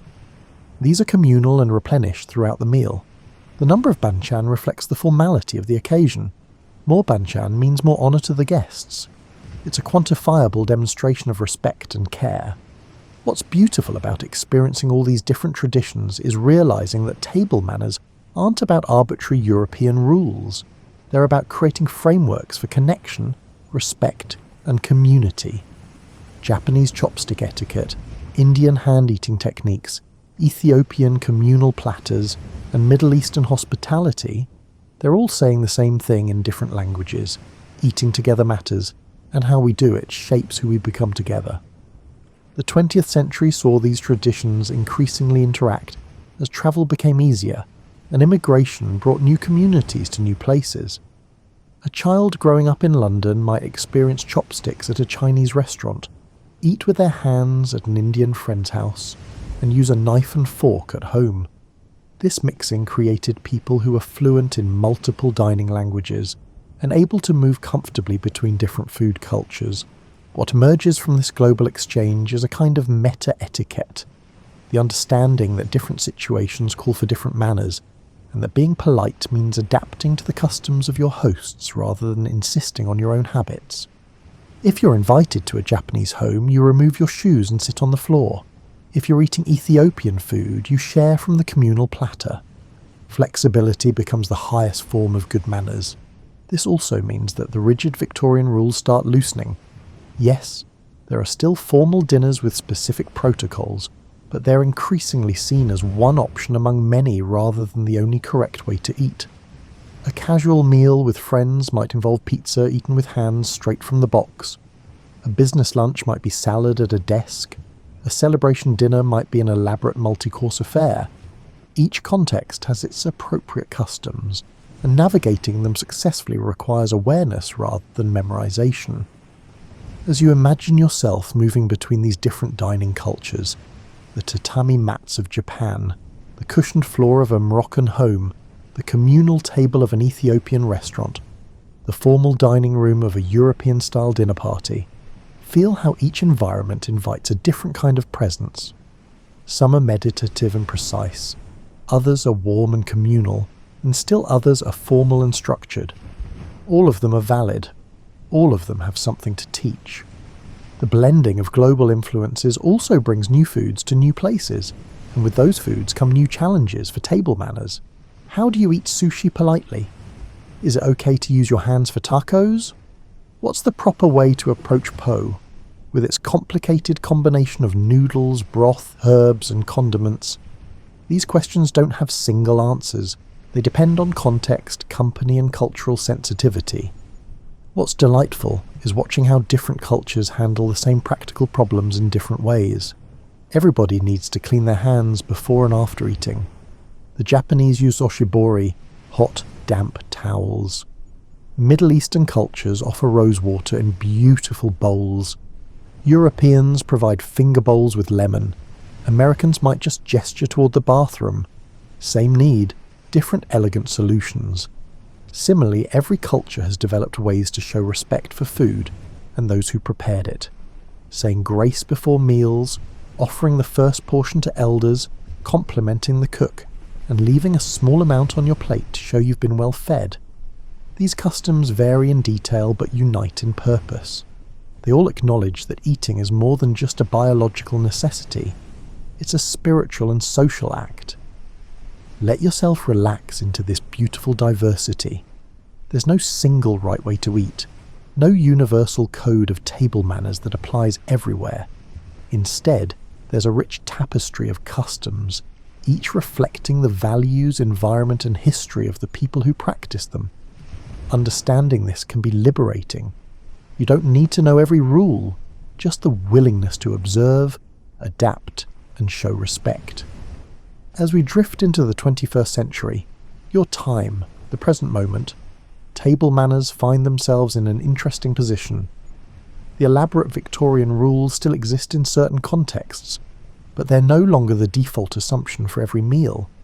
Instead, modern table manners are situational, flexible, and increasingly focused on practical considerations rather than arbitrary status markers. The pace of modern life has changed how we eat in fundamental ways. Quick lunches at desks, grabbing dinner between activities, eating while commuting. These weren't options in previous eras. This creates tension between traditional notions of proper dining and the realities of contemporary schedules. The result is a kind of bifurcation. Some meals are formal and traditional, others are pragmatic and casual, and navigating between them requires a different kind of social intelligence. Think about your own meals over the past week. Probably some were eaten quickly, maybe while doing something else. Perhaps you had breakfast standing at the counter, lunch at your desk, and dinner in front of the television. These meals have their own informal etiquette, not the kind written in books, but the kind that emerges from shared understanding about what's acceptable. But then maybe you also had a meal that felt more significant. Dinner with family, where everyone sat down together, lunch with a friend at a restaurant, a holiday gathering with extended family. For these meals, different rules applied, not necessarily formal rules, but rules nonetheless. You probably put your phone away, engaged in conversation, and paid attention to your eating pace relative to others. This is the dance of modern table manners, knowing when to apply which standards, understanding the unspoken expectations of different situations, and being able to shift gears smoothly. It's actually more complex than Victorian etiquette in some ways. because at least Victorians knew the rules were always the same. Modern diners need to read contexts and adapt constantly. The smartphone has introduced entirely new etiquette questions. Is it okay to check your phone during dinner? To photograph your food? To scroll through social media between courses? The answers depend on who you ask and what the situation is. A casual lunch with close friends might include phones on the table. A formal business dinner definitely wouldn't. We're still collectively negotiating these norms. Food photography has become its own phenomenon. Millions of people photograph their meals and share them online, turning every plate into potential content. Traditional etiquette would probably faint at this practice, taking pictures of food before eating it, delaying a hot meal to get the right lighting. But modern manners are evolving to accommodate this new reality, with some restaurants even designing dishes to be photogenic. The rise of dietary restrictions and food preferences has also changed table manners. Vegetarians, vegans, people with allergies, and religious dietary requirements, all of these create situations that require new forms of consideration. Good hosts ask about dietary restrictions before planning menus. Good guests communicate their needs clearly and appreciate efforts made on their behalf. It's old-fashioned consideration applied to new situations. Environmental consciousness is influencing table manners too. Reducing food waste has become a form of politeness. Using reusable containers instead of disposables. Choosing sustainable foods. These might seem like personal choices rather than etiquette, but they're increasingly seen as part of being a considerate diner and community member. The concept of mindful eating has introduced meditative practices to mealtime. Eating slowly, paying attention to flavors and textures, and being present with your food rather than distracted by devices or thoughts. These practices borrow from Buddhist traditions and contemporary wellness culture. They're not quite table manners in the traditional sense, but they're definitely etiquette for how to relate to food and the act of eating. Tipping culture creates its own complex etiquette, varying dramatically by country and even by city. In some places, tipping is essential and expected. In others, it's insulting. The amounts vary, the situations where it's appropriate vary, and even the method of tipping varies. It's a minefield of social expectations that somehow everyone is expected to navigate without explicit instruction. Family dinner tables have changed dramatically. Where Victorian families might have formal dinners every night, modern families are lucky to gather everyone for meals a few times a week. This scarcity makes shared meals more precious but also less practiced. Children might grow up with fewer examples of table manners, learning them in fits and starts rather than through daily repetition. Yet there's also a counter-movement toward reclaiming the dinner table. Slow food movements, farm-to-table restaurants, cooking classes, and meal kit services, all of these represent people trying to make eating together more intentional, more valued, and more ceremonial. It's as if, having gone through a period of extreme casualization, we're collectively realizing that something important was lost and trying to get it back. Restaurant etiquette has evolved too. The rise of casual fine dining has created spaces where you might encounter amazing food without formal dress codes or elaborate protocols. You can eat Michelin-starred cuisine while wearing jeans. This democratization of fancy food has made high-quality dining more accessible, but also more confusing. How formal should you be in these spaces? Food delivery and takeout have created new situations with their own unwritten rules. Do you tip delivery drivers the same as restaurant servers? How do you tip for pickup orders? What's appropriate when ordering through apps versus calling directly? These questions didn't exist 20 years ago. Now they're part of everyday dining life.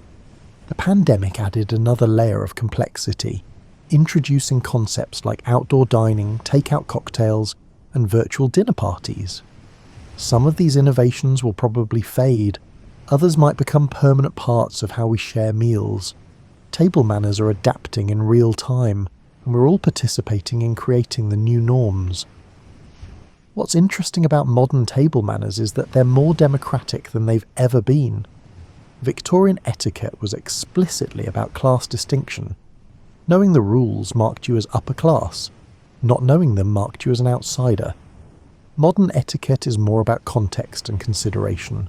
The goal isn't to demonstrate superior breeding, but to make everyone comfortable and show respect for the situation.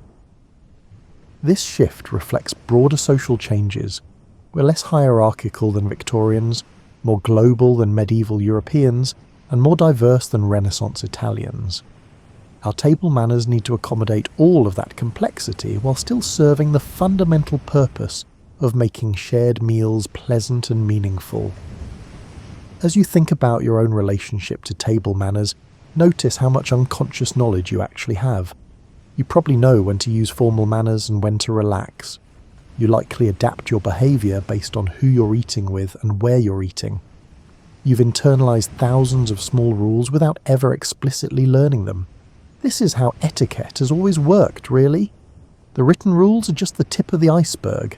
Beneath them is an ocean of unspoken understanding about consideration, respect, and social harmony. Modern table manners might seem chaotic compared to Victorian rigidity, but they're actually quite sophisticated in their flexibility and adaptiveness. Let that understanding settle over you like a soft blanket. You already know how to navigate these situations. You've been doing it your whole life, learning and adapting and reading social cues. Table manners aren't a test you need to pass. They're a dance you already know how to do, even if you've never formally studied the steps. As we approach the end of our journey through the history of table manners, let's pause to consider what all of this reveals about human nature. Because table manners, when you really think about them, are about much more than knowing which fork to use. At their core, table manners are about transforming a biological necessity, eating, into an opportunity for connection, beauty, and meaning. Every culture that has ever existed has developed some form of dining etiquette, which suggests that this transformation is something humans fundamentally need. We're not content to simply fuel our bodies. We want to make the process meaningful. Think about what table manners actually accomplish. They slow us down, making us eat more deliberately. They create predictable patterns that reduce social anxiety. When everyone follows the same rules, there's less uncertainty about how to behave. They demonstrate respect for food, for those who prepared it, and for our dining companions. They turn eating from a solitary act into a communal ritual. The evolution of table manners mirrors the evolution of civilization itself. As societies became more complex, table manners became more elaborate. As global connections increased, table manners absorbed more diverse influences. As social hierarchies shifted, table manners became more democratic. The history of how we eat together is, in miniature, the history of how we've learned to live together. There's something deeply comforting about this continuity. Your medieval ancestors worried about table manners. Your Victorian great-great-grandparents memorized fork placement. Your parents taught you to chew with your mouth closed. This chain of transmission, stretching back thousands of years, connects you to every human who has ever shared a meal and wondered about the right way to do it. The anxiety many people feel about table manners, worrying about doing something wrong, feeling uncertain in formal dining situations, is actually evidence of how much we care about connection and belonging.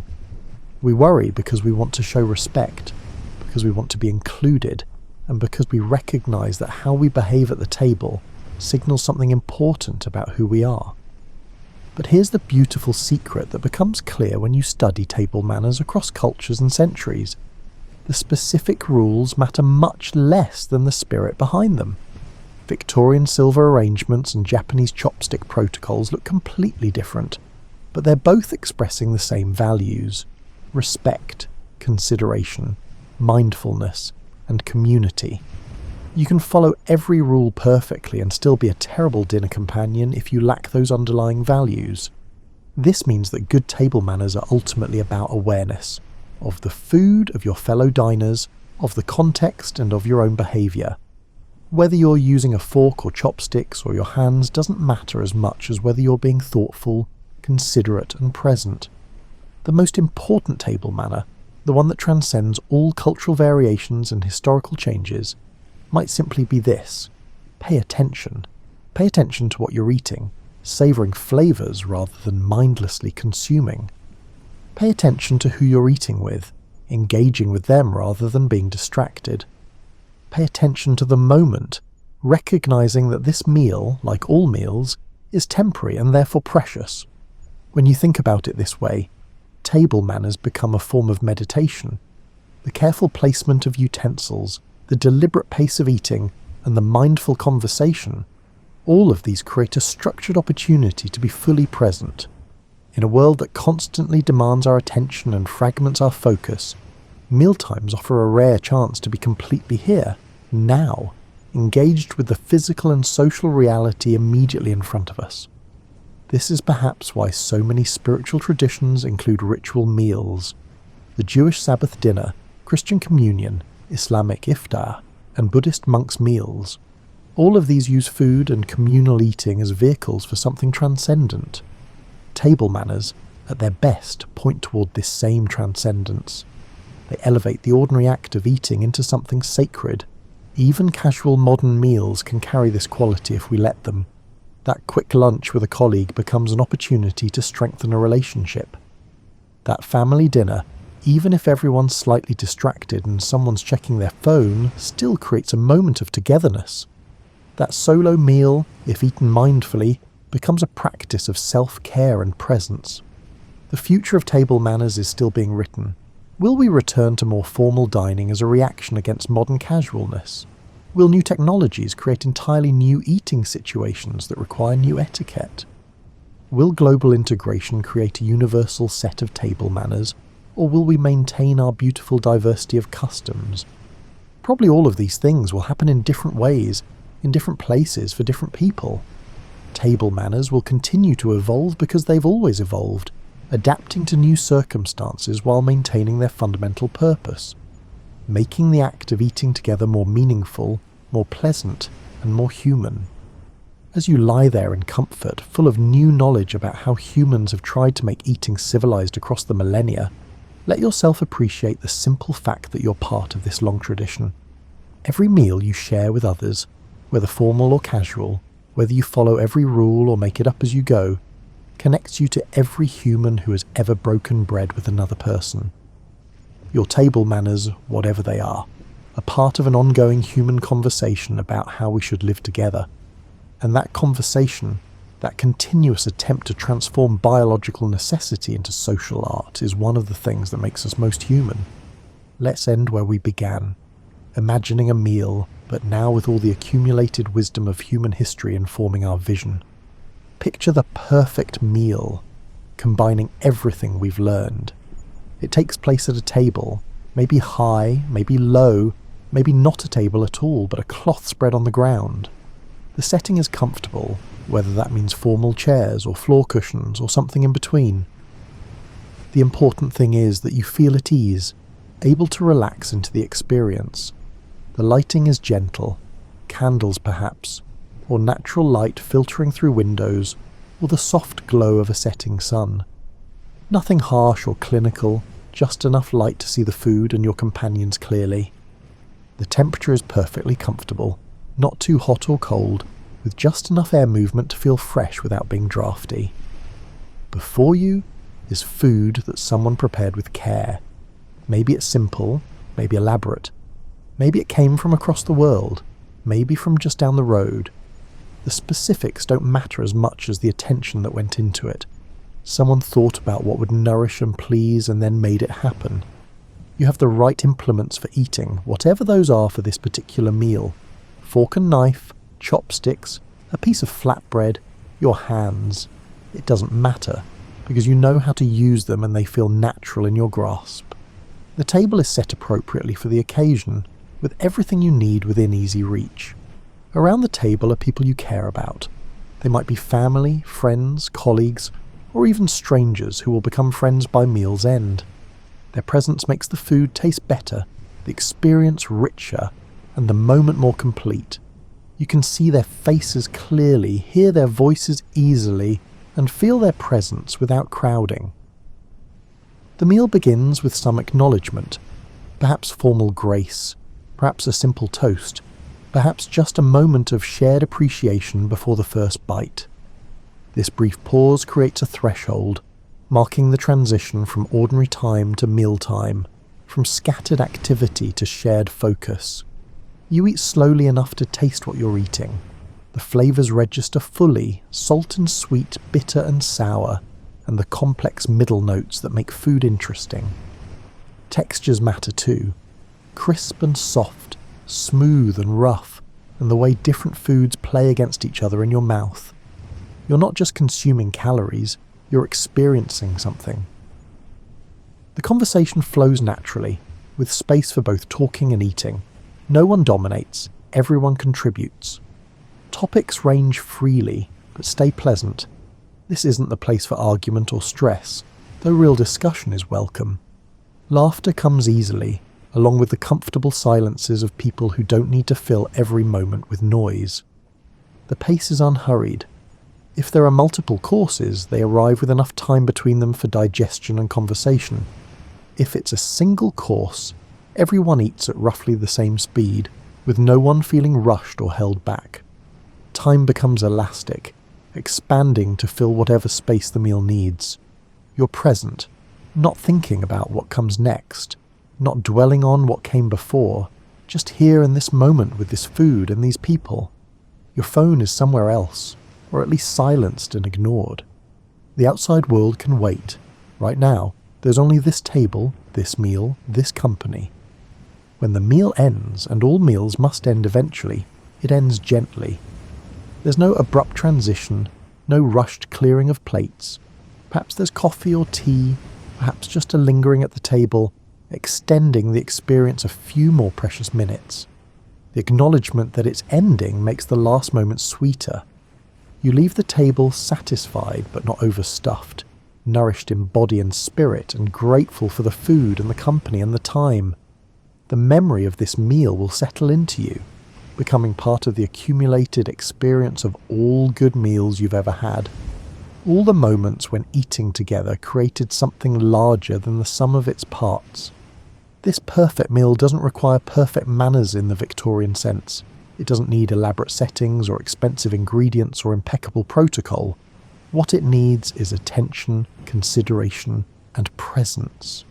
Everything else, the specific customs, the particular foods, the exact setting, are just variations on these fundamental themes. And here's the wonderful secret. You can create this perfect meal, or something close to it, almost any time you choose. It doesn't require wealth or special knowledge or ideal circumstances. It just requires deciding that this meal, this moment, matters enough to give it your full attention. As you drift now towards sleep, let yourself hold the image of that perfect meal. Feel the contentment of a good meal shared with good company. Taste the flavours, hear the gentle conversation, and feel the warmth of connection. Let it all settle into you like satisfaction after eating, that sense of being well fed in every way that matters. All around the world at this very moment, people are gathering to eat together. They're using different utensils, following different customs, and eating different foods. But they're all doing the same essential thing, transforming the act of eating into an opportunity for connection, beauty, and meaning. You're part of that global community of eaters, that vast human family that has always gathered around fires and tables and floors and picnic blankets to share food and lives. Your table manners, whatever they are your contribution to this ongoing human project of making eating together matter.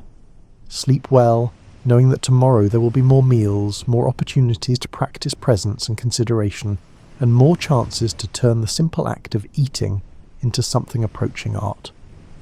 The history of table manners is still being written, and you're one of its authors. Dream of feasts and quiet dinners, of perfect moments around imperfect tables, of all the meals yet to come and all the ways they'll connect you to yourself and others. Dream of humanity's long journey from eating raw food with our fingers around prehistoric fires to whatever beautiful new dining customs the future will bring. And when you wake, remember, the next meal is a fresh opportunity to make that history just a little bit more peaceful, a little bit more mindful, and a little bit more human. Sleep well, the table is always waiting.